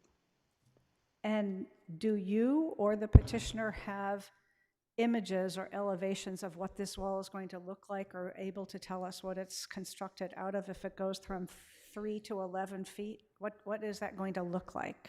This time I don't have that. You don't? I do not have those renderings. What are you thinking it's going to be made out of? The material that these retaining walls that look like you have to do it to level to have a parking space is what it looks like to me. No idea with your architect, your engineers, what the material will be of those? I don't think we haven't discussed that. We haven't come to that point yet. But you're asking for relief for them. Okay, I think we understand now. Councillor Irish, you understand the difference between the existing wall at the back that is crooked, that goes on both its staying, but they are building new retaining walls, including one that will be a total of 11 feet high. That was my question about the new proposed retaining walls and wanted to take a look at those. But since we don't have actual images, but at least I know the locations of them, but images would be helpful because just to get a better sense of what those would look like. Okay. Well, I think it's a little bit unfortunate, honestly, because that is a big part of the request. An 11-foot high retaining wall is a big ask, and we like to imagine what that's going to look like and what it will be built out of. On the other, these are my questions now, because I think we've heard from the committee for now, unless Councillor Roach wants to speak after me too. On the other side, on the downhill side of that retaining wall, the slope that leads to the askew wall that is between the 2 projects, what is going to happen back there? What is that space going to be used for? I would just propose landscaping, grass and what have you. You hadn't imagined what the quote-unquote backyard was going to be. Is there a way of accessing it to get beyond the wall down to that? Yeah. If we can beyond the wall. I think we are going to build a stairs going down to the deck, to the patio or the deck. From each unit or a shared? From the unit. stairway? From both sides. Each unit, okay. And I think I might have missed it because you were talking about square footage of like the rug square footage. What is the square footage of each unit altogether? I heard somebody say 1,800 square feet? With the basement, it's 1,800. Each square feet. one? Each unit is 1,800 with the basement, yes. And are you thinking of these as condominium ownership units or rental units? Condominium ownership. You're going to sell each one? That's correct. Those are my questions. Did anyone else have any more questions or comments for the petitioner? I guess not. Oh, yes, sir? You want to speak again? I don't usually do this. This is just a detail. We are talking about. Speak into the microphone, please. We are talking about a retaining wall, what, 12 feet high or something like this? 11. 11, okay. If someone would be able to draw with a finger, you know, where it is on the plan here, because we have what? We have 4 sides by definition. Where would this wall be, please? Ms. Berman, can you slightly enlarge this and point with your cursor to which is the side? I think you pointed to the northeast side as the tall end, like the upper right side of that wall. Is that correct? That's correct, Madam Chair. I'll try to zoom in just a little bit more to bring it closer. Again, we're looking right here at the northeast corner, and you'll see the top of wall, bottom of wall measurement as being 11 feet total. Can you please wiggle your mouse here over it? Because Is that helpful? I apologize. I wish there was a better way to highlight. I wonder if I can use a tool that would allow me to do so. If only you had a red mouse. I'm trying to circle it right now. There you go. That corner. Okay, so Do you see that? That is the tallest corner of the wall they're going to install. okay, all right. Are you on that side? So basically, this, well, yeah, we are at 97, 99. Yeah, we are on the west side. The other side, okay. The west side of this future building here. Okay. So that's your question. Where was the wall going to be Yeah, that so tall? just to be, 1,000,000% sure, starting down from this circle here, can you wiggle down or on the side as to which wall we are talking about here? I apologize. I'm not sure I'm clear on the question. Are you looking to zoom in on a specific side of the wall? My question is, where is this wall, this 11-foot high wall here? Because I see potentially 3 walls here, Yes. So this would be the area where the highest point of the retaining wall with this specific measurement, the next change in height for the wall is measured here. And then again, I believe further south, or actually it may stay that height until it gets to this point. It looks to me, I'm just going to try and answer your question. I am a site planner and landscape architect, so I'm usually familiar at reading plans like this. It looks to me like the wall actually starts very low out at the driveway and goes all the way back down the right side of the driveway, where it starts to be very steep, and at that far right back corner, it's very high. It's an 11-foot high wall in order to retain a flat enough surface for the driveway. Does that answer your question? Yes, thank you. Ms. Berman, is that what you think he was asking too? Yes. And did I believe that answer answers it well. properly and according to the way you understand the plan? Yes. Okay. Yes, Madam Chair. All right, thanks. I think we've got that. We're not, yes, Councillor Block. I said I would come back to you as new things pop to mind. Well, Go. I thought you also asked what's going to happen on the other side of that retaining wall, Yes. and if there's going to be some stairs down to it from whatever level, and if each unit is going to be able to access it, well, then you've got 2 stairs, one on the west side, one on the east side, and I don't see that on there. It's not on there. I don't see that either, and that is why I asked, but he did say they're going to do that, but it's not on the plan. That's the intention. Yeah.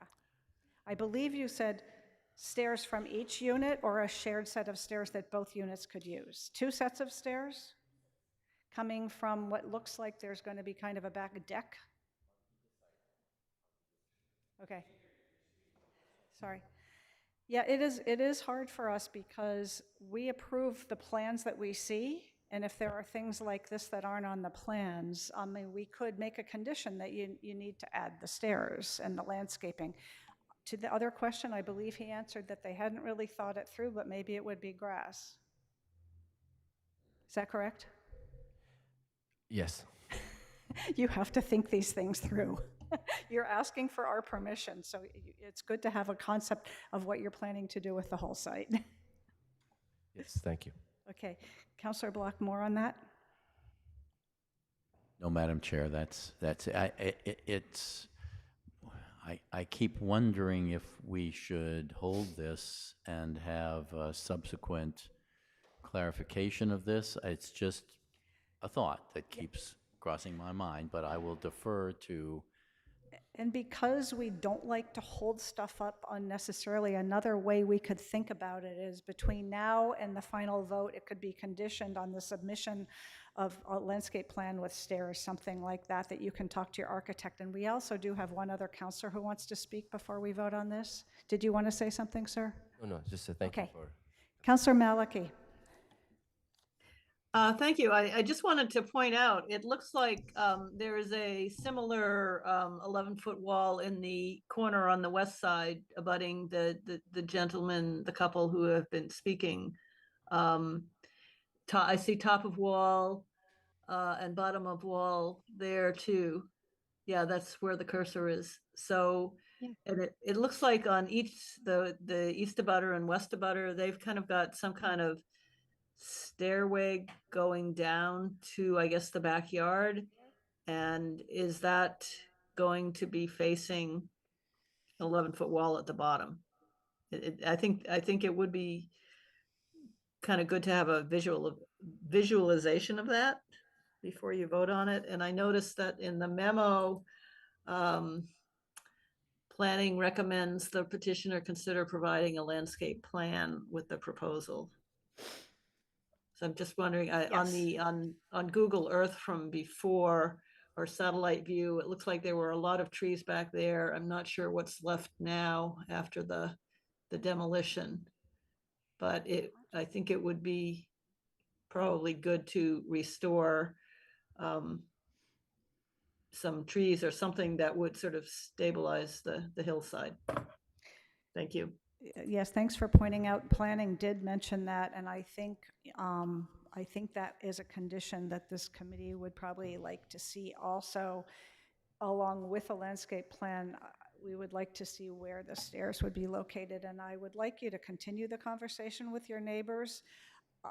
He may have been thinking about that, like at the corner of our yard where our steps go back into that steep backyard. We're going to be looking at a very tall new wall out of a material that you have not specified yet. So I would encourage you to keep that communication open with them and to think about that from their perspective. What they're going to be looking at when they go down those stairs is a very tall wall. Sure. Okay, any other comments in committee? Councillor I'd rather not do this. I want to thank you very much for your suggestion here. We are ready to, work and, share our, not concerns, but our...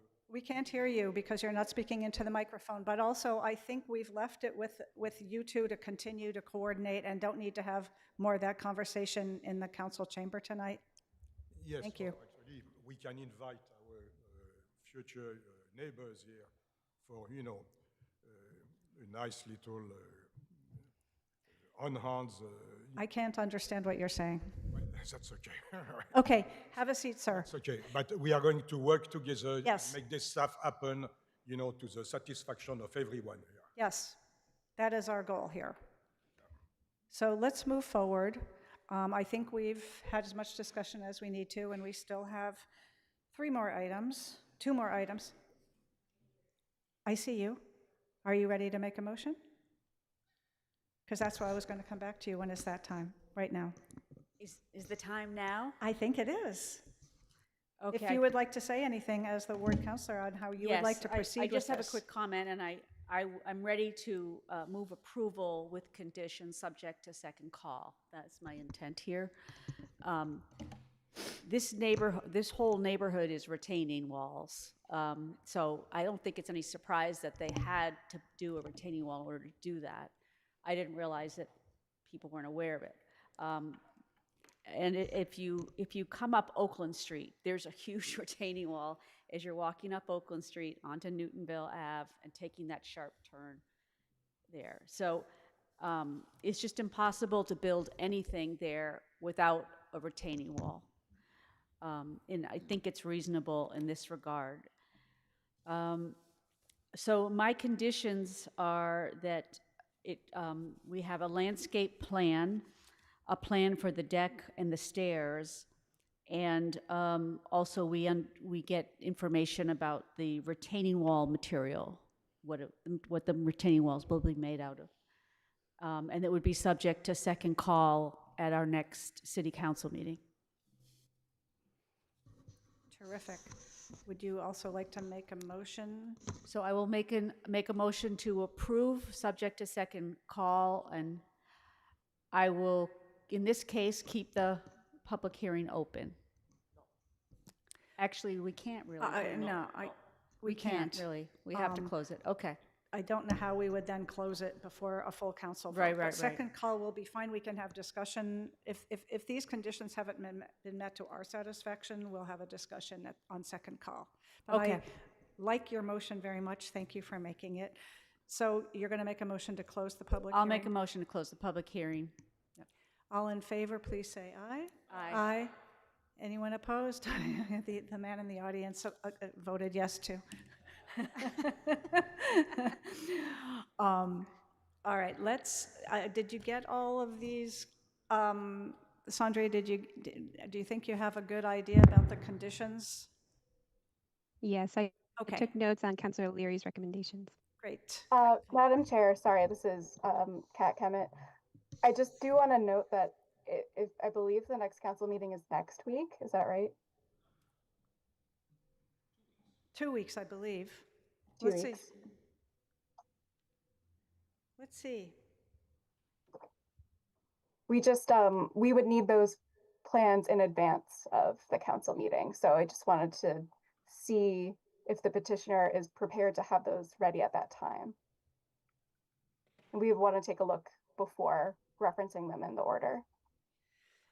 So between planning and the clerk, why don't you look at when would be the next time for this to come to the full council? And how soon do you think, sir, you can comply with these conditions to have your architect or landscape architect or engineer or surveyor come up with like a landscape plan showing the stairs, showing the deck, showing the material? And do you think that is possible in a week? I think a week will be good. We have our surveyors and architects on the standby. They would want to talk to us after this meeting, so I think a week would be good to have. Okay. So between Ms. Kemet perhaps and the clerk, when is the next full city council meeting that you think that this would come back to? Okay, that's Councilor Lucas, when do you think? The next full council meeting is June 1st. There is one next week, but I don't, That is a budget meeting. we have a June 1 full council meeting? The next one is Good. June 1st. Next week we have budget. Okay. I think that's adequate time. June 1st. We'll aim for that. Okay, so let's go over the findings and conditions, including the new ones that we just put on it. Madam Chair, I'll go ahead and share my screen. Thank you, Ms. Berman. Hopefully everyone can see my screen now. We have here the draft order. We have here again to allow for the relief of the non-conforming front setback, 3 stories, a floor area ratio of 0.88, where 0.5 is the maximum allowed as of right. to allow the residential facade ratio of 62.7%, where 60 is the maximum, and to allow for retaining walls in 4 feet or height or greater, and to alter the non-conforming minimum number of required parking stalls per unit.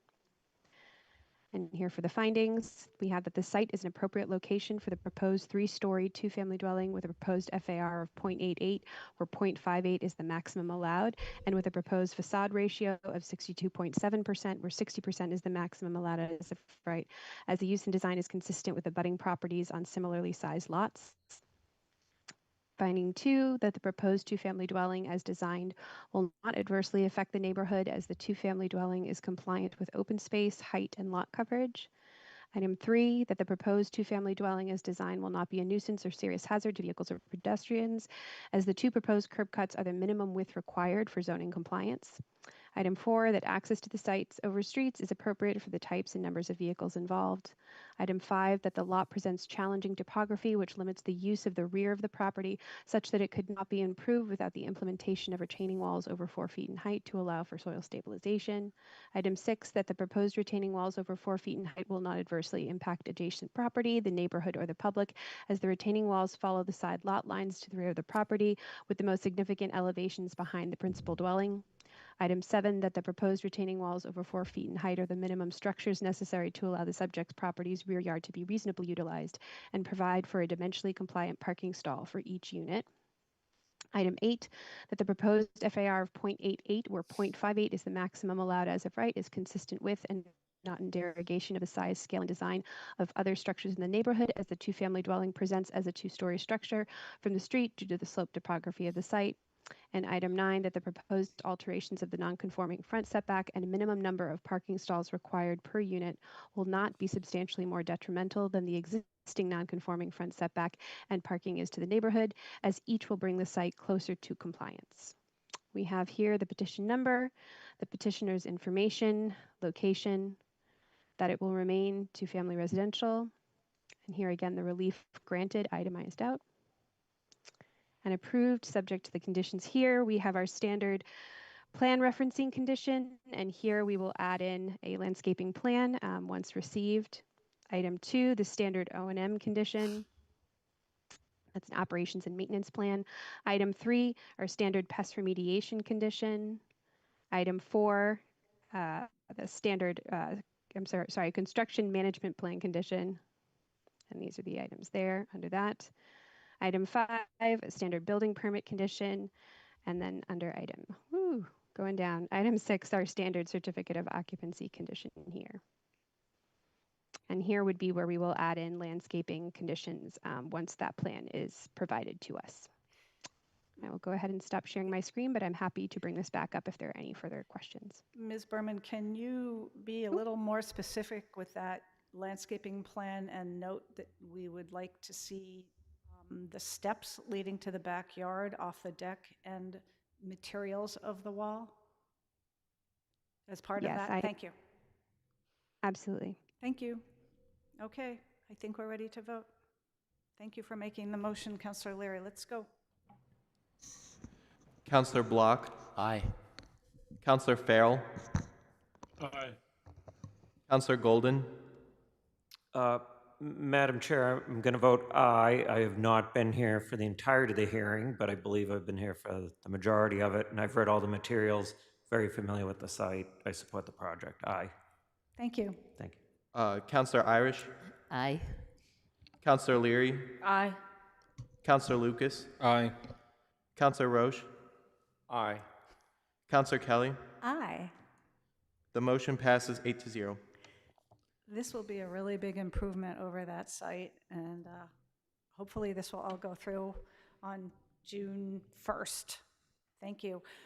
I hate to speculate on things like this, but I'm going to, dare I say, that was our lengthiest discussion. We have 2 more items, which I hope will be much quicker, so that we will get out of here at a reasonable hour. The next item is number 1. Thank you also, folks, neighbors, for coming.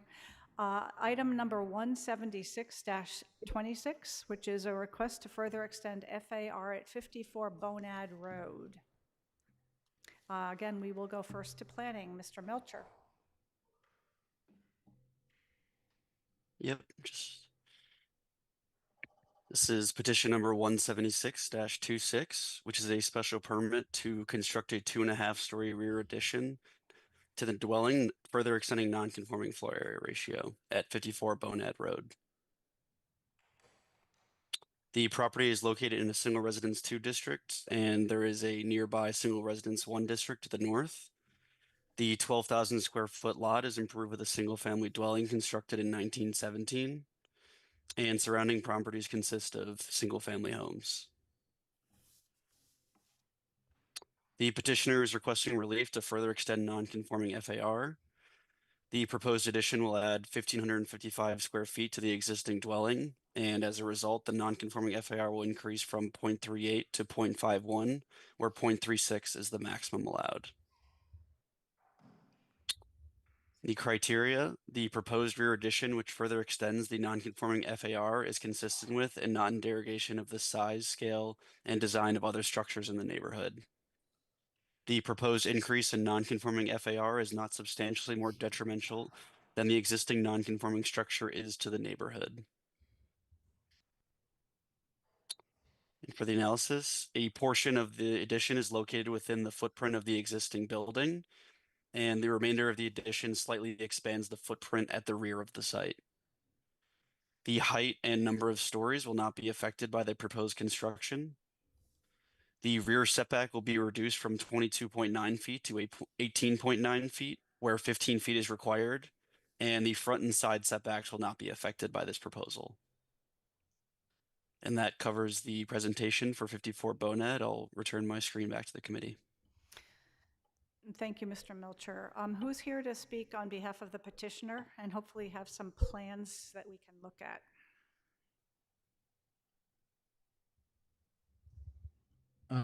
See, I'm here with I have my hand my- raised. Oh, okay, there you are. All right, Anna's gonna Yes, go ahead and present. Anna, you want to share your screen? Yes, thank you.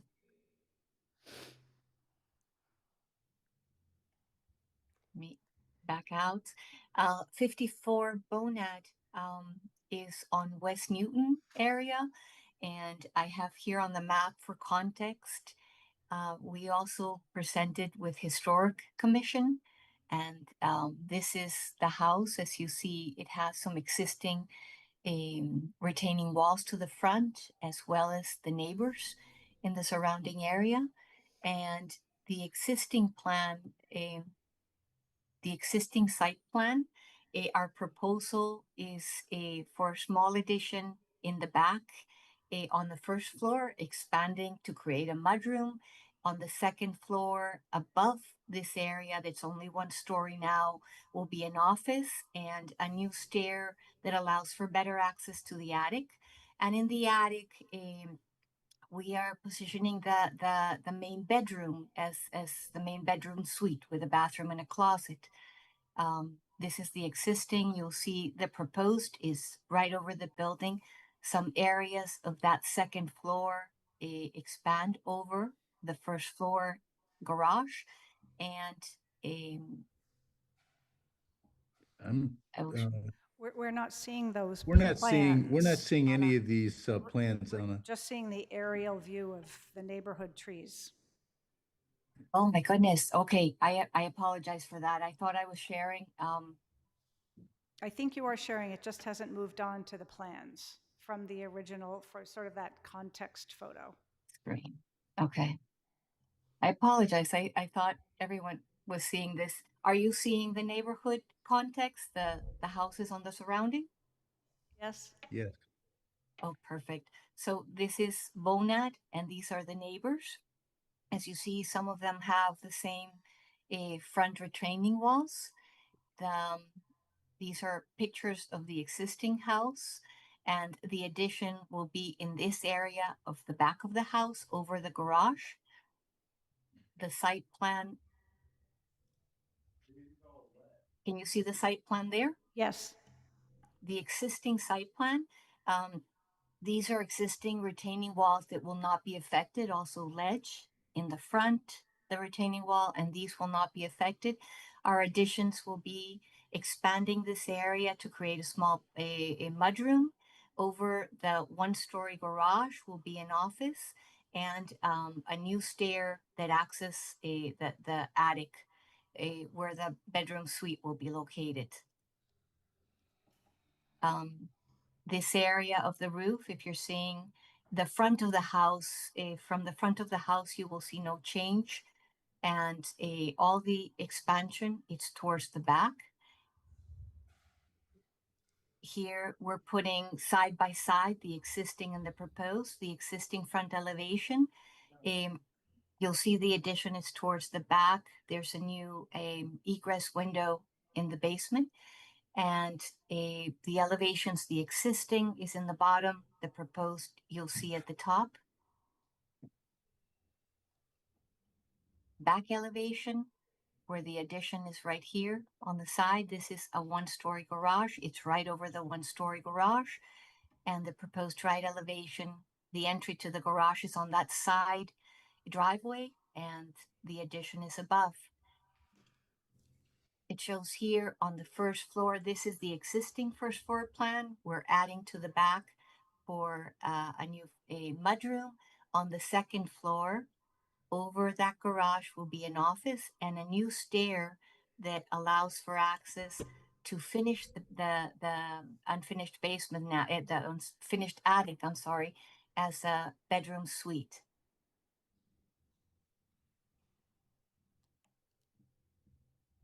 So side by side, you see the addition here, and we are not, sorry, here's on the first floor, and here is our addition for the second floor. If you have any questions, be happy to answer. Thank you. We'll first hear from the public, and then we'll take it into committee, and I'm sure there will be questions. Thank you.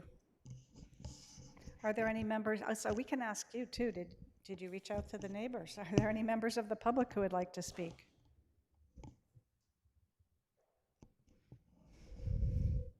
Don't see any, so we'll take it into committee.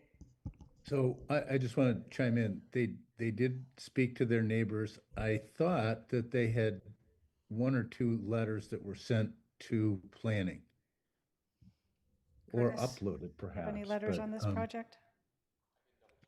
That would be helpful. The clerk's going to check. Yeah. They get sent to all of us if they come in. They should be sent to the whole committee so we can see what the neighbors say. I don't myself remember. I think one letter today, I believe. Was Yeah, I think there was clerk only is one. checking.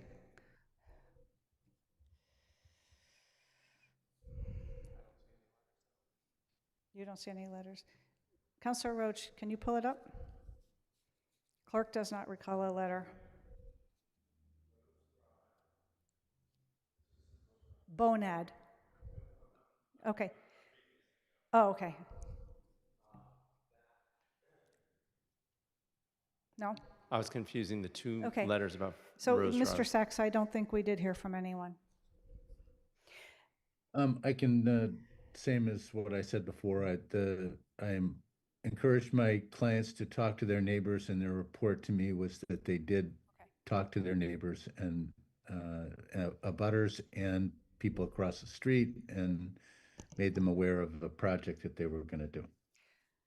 Okay, so because this is an ongoing question, next project, you can do more than encourage them. You can actually suggest different ways they can do it. Sometimes they can have a letter that they all sign. They can be given the one email address that comes to all of us, because it is really helpful for us to see that, as you've I like the email idea. Whatever they want to do. And again, as Councilor Irish mentioned, if part of the presentation is on such and such a date, we had a meeting with the neighbors, we invited them over, 7 came, this is what we talked about, these are the plans we showed them, that is very helpful information. So thanks. Moving forward on this one though, we don't have any comments from the public, so we're going to take it into committee. Anyone have any questions or comments on Bonad Road? This is in my ward, so I'm sure that Councilor Lucas will be ready to make a motion on my behalf. Counselor Roach, or maybe Counselor Block might want to do that. My abutting wards. Go ahead, Counselor Roach. So I'm going to reiterate what Chair Kelly said about a more formal report about outreach going forward, steps taken, dates, places, people. As I've said before, I'm all for mudrooms. Those should be an administrative chore that can be managed by planning. I'm going to vote no for similar reasons as I voted no on a prior item. A 4,500 square foot home to 6,000 square foot doesn't provide for me rationale for a relief from the floor area ratio that's in our zoning, so I'll be voting no. Counselor Block. Thank you, Chair. I would be happy to make motions if you are ready. First motion would be to close the public hearing, and then the second would be to approve. Thank you. Are there any other comments before we move on to voting on those? I don't see any, so I think we can vote. All in favor of closing the public hearing, say aye. Aye. Aye. Is anyone opposed? Did anyone abstain? Okay, public hearing is closed. And your motion is to approve? Great. Mr. Melcher, want to go through the findings and conditions for us? Yes, thank you. Looks like someone else is sharing right now. I don't know if I'm able to. Oh, there you go.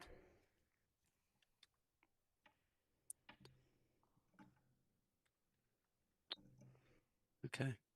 This is the draft order of conditions for 54 Bonad Road. It's a special permit to construct a rear addition to the existing dwelling that will further increase the non-conforming FAR. Finding 1, the site is an appropriate location for the proposed rear addition that will result in an FAR of 0.51, where 0.38 is the maximum allowed as of right, and is consistent with and not in derogation of the size, scale, and design of other structures in the neighborhood, as the proposed construction will not alter the front setback, side setback, number of stories, or height. And number 2, the proposed rear addition that will further extend the non-conforming FAR to 0.51 is not substantially more detrimental than the existing non-conforming structure is to the neighborhood, as the proposed addition is in the rear of the site, and a portion of the addition is within the footprint of the existing dwelling. Then below we have information about the petitioner and about the relief granted. We have the plan referencing condition, the standard building permit condition, and the standard certificate of occupancy condition. And that covers the order of conditions.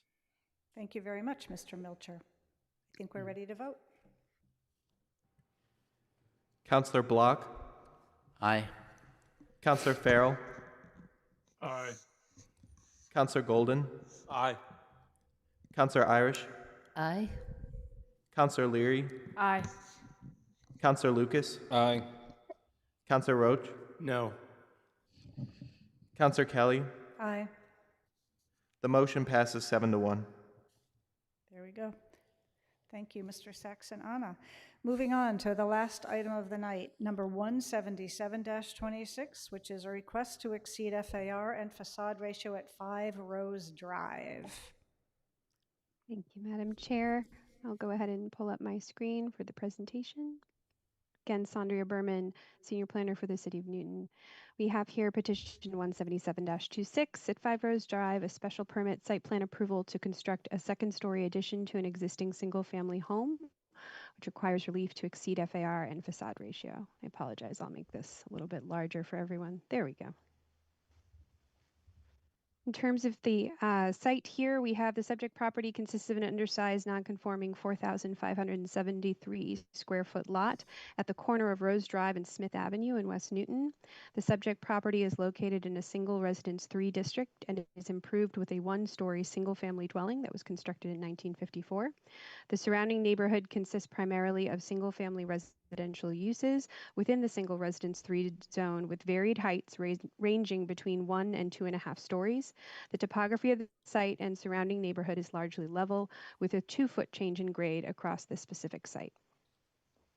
In terms of the zoning relief, again, they are requesting to exceed FAR and requesting to exceed facade ratio. Criteria to consider when reviewing this proposal: that the proposed project in a single residence 3 district is an appropriate location for the construction of a second-story addition that results in an FAR of 0.57, where 0.48 is the maximum allowed as of right, and a facade ratio of 67%, where 60% is the maximum allowed. That the construction of a second-story addition to the existing single-family dwelling resulting in the increased FAR of 0.57 and a facade ratio of 67% will not adversely affect the neighborhood. That there will be no nuisance or serious hazard to vehicles or pedestrians created by the construction of the second-story addition. That access to the site over streets is appropriate for the types and numbers of vehicles involved, and that the proposed FAR of 0.57, where 0.48 is the maximum allowed, is consistent with and not in derogation of the size, scale, and design of other structures in the neighborhood. Here, just some comments from planning. We have that the second-story addition to the residential single-family dwelling will be consistent with the surrounding neighborhood residential character, and the increase in square footage will remain within the existing footprint of the home. The FAR will increase from the existing 0.30 with a gross floor area of 1,362 square feet to an FAR of 0.57 that has a total gross floor area of 2,509.5 square feet, which exceeds the allowable FAR of 0.48 and the maximum square footage corresponding to that of 2,195 square feet. The relief for facade ratio, proposing 67%, where 60% is the maximum allowed, is due to the addition of the second story to the dwelling, as the project does not increase the existing horizontal front elevation, the width. The project's proposed height of 31.5 feet, number of stories, 2.5, and setbacks and open space are all compliant with zoning, and the project is compliant with the previously granted 1954 variance, which allowed for a reduction in the front and rear setbacks. And finally, that there are no new retaining walls, paving, or exterior changes proposed, but an existing L-shaped retaining wall located on the southeast corner of the dwelling, which is under 1 foot in height, will remain. That concludes the planning presentation. I will return my screen back to you, Madam Chair. Thank you, Ms. Berman. Are there any members of the public who would like to speak on this project, this petition? Oh, I'm sorry, I forgot that. Yes, who's here to speak on behalf of the petitioner tonight? I believe that might be Mr. Morris, who I see. Yes, he's waving at us with his alien green background.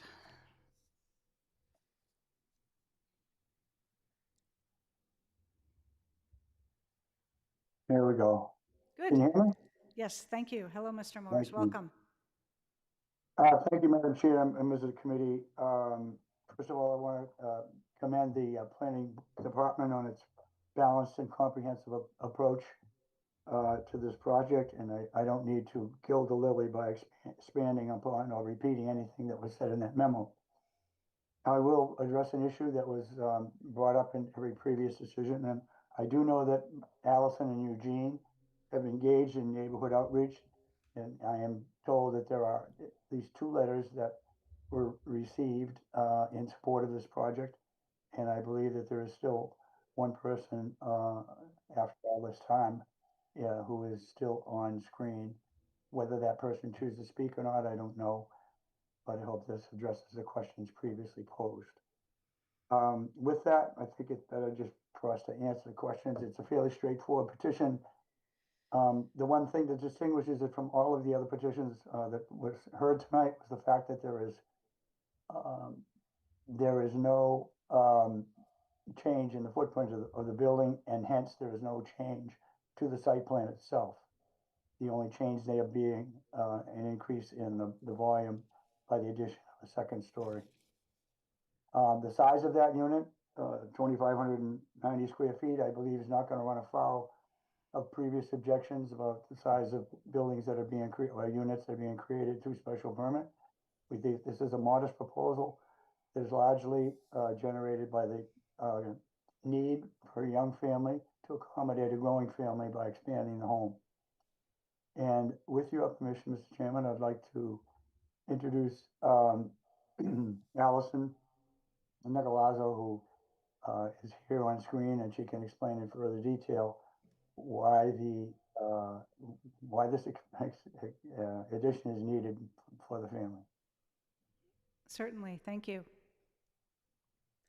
Thank you, Terry, and thank you so much. My name's Allison. I am the owner of the property along with my husband. As you can see, there are two of our neighbors who are currently on, both Marie and Nathan, which I greatly appreciate staying on for as long as they have. They've been on the whole time. We actually had another one who was on, ZZ. I think she may have dropped, as well as I believe 2 letters that came through today from other additional neighbors giving their support. So yeah, I don't want to belabor it anymore, and I can help answer any questions or turn it over to our friends and neighbors to participate if you would like. If that's the end of the owners and the attorney presentation, I'm happy to open it up to the public hearing and hear from your neighbors. So let's do that. Members of the public, raise your hand. I think I see some hands. Looks like Marie was the first one up. Marie, just give us your name and address, and you can speak for up to 3 minutes. Hi, my name is Marie Lucas. My family and I live at 31 Rose Drive, so we are direct neighbors to Ali and Eugenio. We are in full support of their plan to add another story to their house. We believe that this addition will allow their family to grow and stay in the neighborhood long term, which benefits us all. We love them so much. We really want them to stay in the neighborhood. So we have no concern whatsoever, and we fully support their project. Thank you. Well, thank you very much. Nathan. Good evening. Thank you so much for letting me join in. I just wanted to echo the sentiments that Marie had shared. I live at 10 Rose Drive, which is right across the road from where Allison and Eugenio have proposed this work to be done. And we take no issue with the proposal as it is given. And we fully support their endeavor to make their home more suitable for their family size. Thank you, Nathan. You gave us your address, but what's your last name, please? Oh, my apologies. My name is Nathan Wong. Wong. Thank you very much for hanging in here till almost 9:30. We appreciate it. Anytime. And thanks to, well, don't say that. I understood we did have somebody else who didn't have quite the stamina, but we all appreciate that you reached out to your neighbors. I think that's all we have for public comment now. I believe we did get at least one letter that some of us saw, and maybe another one. We do have 2 letters. Some of us haven't seen that second one yet, but it's in our inboxes, and we will see that. So let's take this into committee then. Both are in support, I'll note. Yes, thank you, Councilor Roach. Everybody who spoke tonight was in support of this petition, and I love what they said about it's a modest home, expanding to let a family stay there, and the neighbors want them to stay, and this is something that we just really like to hear in Newton. So let's, again, take it into committee. Councilor Roach. I'm going to presume that Mr. Morris was referring to me, which means he was listening to me, which I appreciate. I hope, Mr. Morris, you heard me yet again speak about the need for more formal outreach to the neighborhood, but a more formal report. I do appreciate that there are more neighbors here in support, but this should be part of the standard toolkit. I will note, and not with any with any adverse impact on this petition, that this is the way smaller homes become larger homes in the natural course of living. And this is a small home, what folks have referred to as naturally affordable homes, and this family expanding to meet its needs is creating no longer what we would consider naturally affordable housing, and I think that's just fine. This is no different than a tear down, maybe not Yeah, this is no different than a tear down, it's just a different approach. This size, as Mr. Morris assumed, is not objectionable. I don't think 2,500 square feet for a home is immodest, and I intend to support this. I do note, and I don't think we need to call up the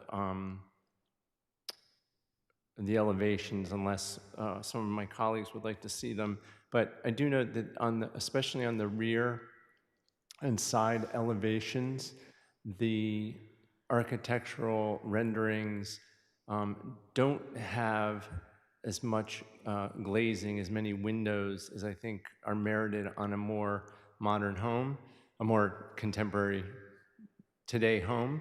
And I would urge the petitioners to consider that. I think that that's both an issue for their own benefit, but also from the neighborhood's benefit. Less siding, more windows is better. That's all. Thank you very much. Thank you, Councilor Roach. I think it's really helpful for the committee and also for the public to see plans and elevations to help us visualize what people are talking about. I don't know whether this is something Mr. Morris can pull up from the architect or the planning department. Sandria, could we look at an elevation to see what it is Councilor Roach is talking Let me about share here? the screen. If you let me share the screen, I can do that. Ms. Berman is probably best suited to do this quickly. I'm not going to undercut Mr. Morris if he would like to take this first stab at it. I'm happy to race you to it, Mr. Morris. Would you like to I'm race pulling it up now. planning department and see They whoever can comes first? They can probably get it faster than I Okay. can. Yeah, Thank I'm you. pulling it up right now. Hold on Thank just you. a moment. Okay, and I'll go ahead and share my screen. And Mr. Morris, feel free to direct me as you'd like to show us the certain facades. But Mr. Hopefully Morris, we everyone here. appreciate that you jumped in to offer. That is a good part of the presentation. If the planning department doesn't do it first, the petitioner is more than welcome to do it because we need to see these things. Okay, thank you. So is this what you're talking about, Councilor Roach? It is indeed. Ms. Berman, if you could zoom out so that the images go smaller. Yes. So if you see That easier. the image in the bottom left corner is the rear elevation, and the two images on the right are the side elevations. I think there's, fine windows on the front, but on the side and the back, I would recommend more.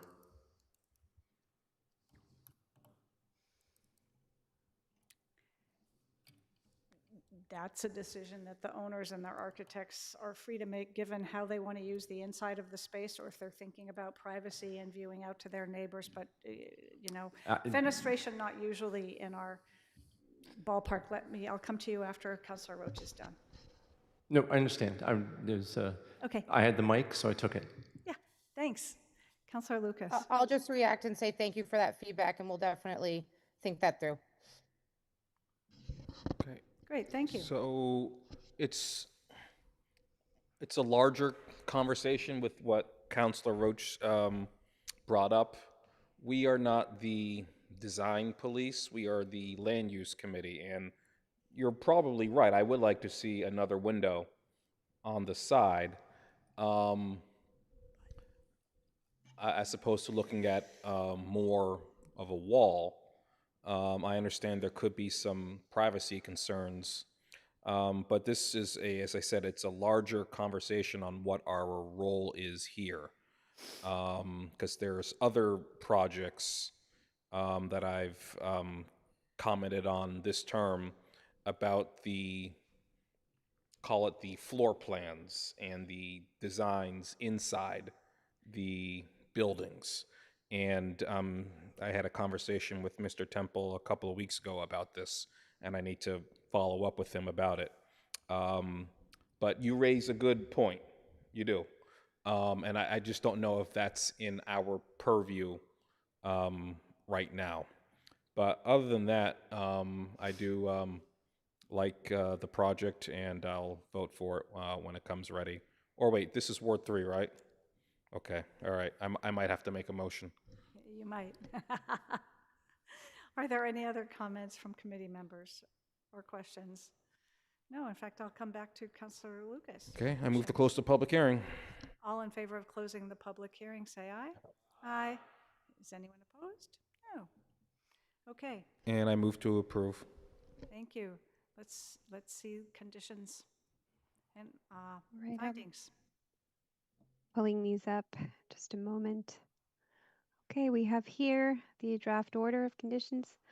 We have here to allow the maximum floor FAR of 0.57, where 0.48 is the maximum allowed, and to allow a facade ratio of 67%, where 60% is the maximum allowed as of right. Under item 1, we have that the specific site in the single residence 3 district is an appropriate location for the second story addition to the existing single family dwelling, resulting in an FAR of 0.57, where 0.48 is the maximum allowed as of right, and a facade ratio of 67%, where 60% is the maximum allowed as of right, as the project is in conformance with abutting undersized lots that include single family residences of varying sizes and elevations. The second story addition resulting in an FAR of 0.57 and a facade ratio of 67% as developed and operated will not adversely affect the neighborhood, as the stories and height are within what is allowed by right, and the proposed addition will remain within the existing footprint of the home and existing setbacks.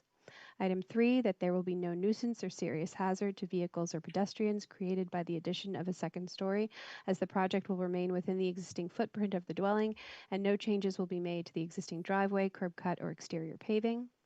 Item 4, that access to the site over streets is appropriate for the types and numbers of vehicles involved, as the use will remain a single-family residential use, and there will be no changes to the existing parking, curb cut, or paving on site.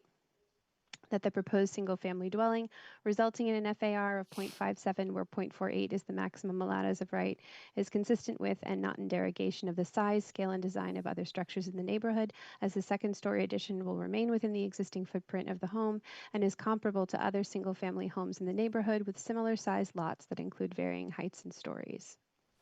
We have here the petition number, the petitioner, and we always like to confirm when we have the petitioner with us that these details are correct. Finally, the relief granted here for FAR and facade ratio. And finally, our standard plan referencing condition under item 1, our standard building permit condition under item 2, and our standard certificate of occupancy condition under item 3. I'm going to go ahead, and that concludes the draft conditions. I'm going to go ahead and stop sharing my screen and turn it back over to the council. Thank you. Allison and Eugenio, I just wanted to be sure that you did get a glimpse of the information about your ownership, your spelling, your address. Did you see that and everything was right on that? It did look correct. Thank you. Great, thank you. Okay, let's take a vote. Roll call.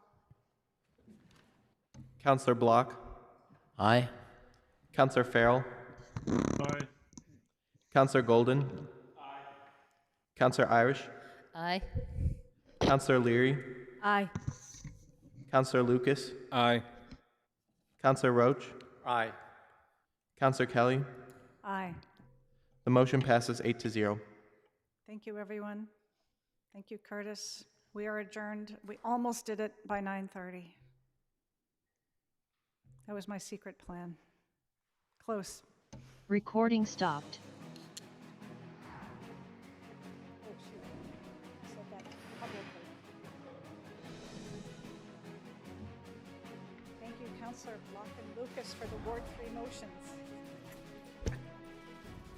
I didn't want Councilor Lucas to get to do it all the time for me.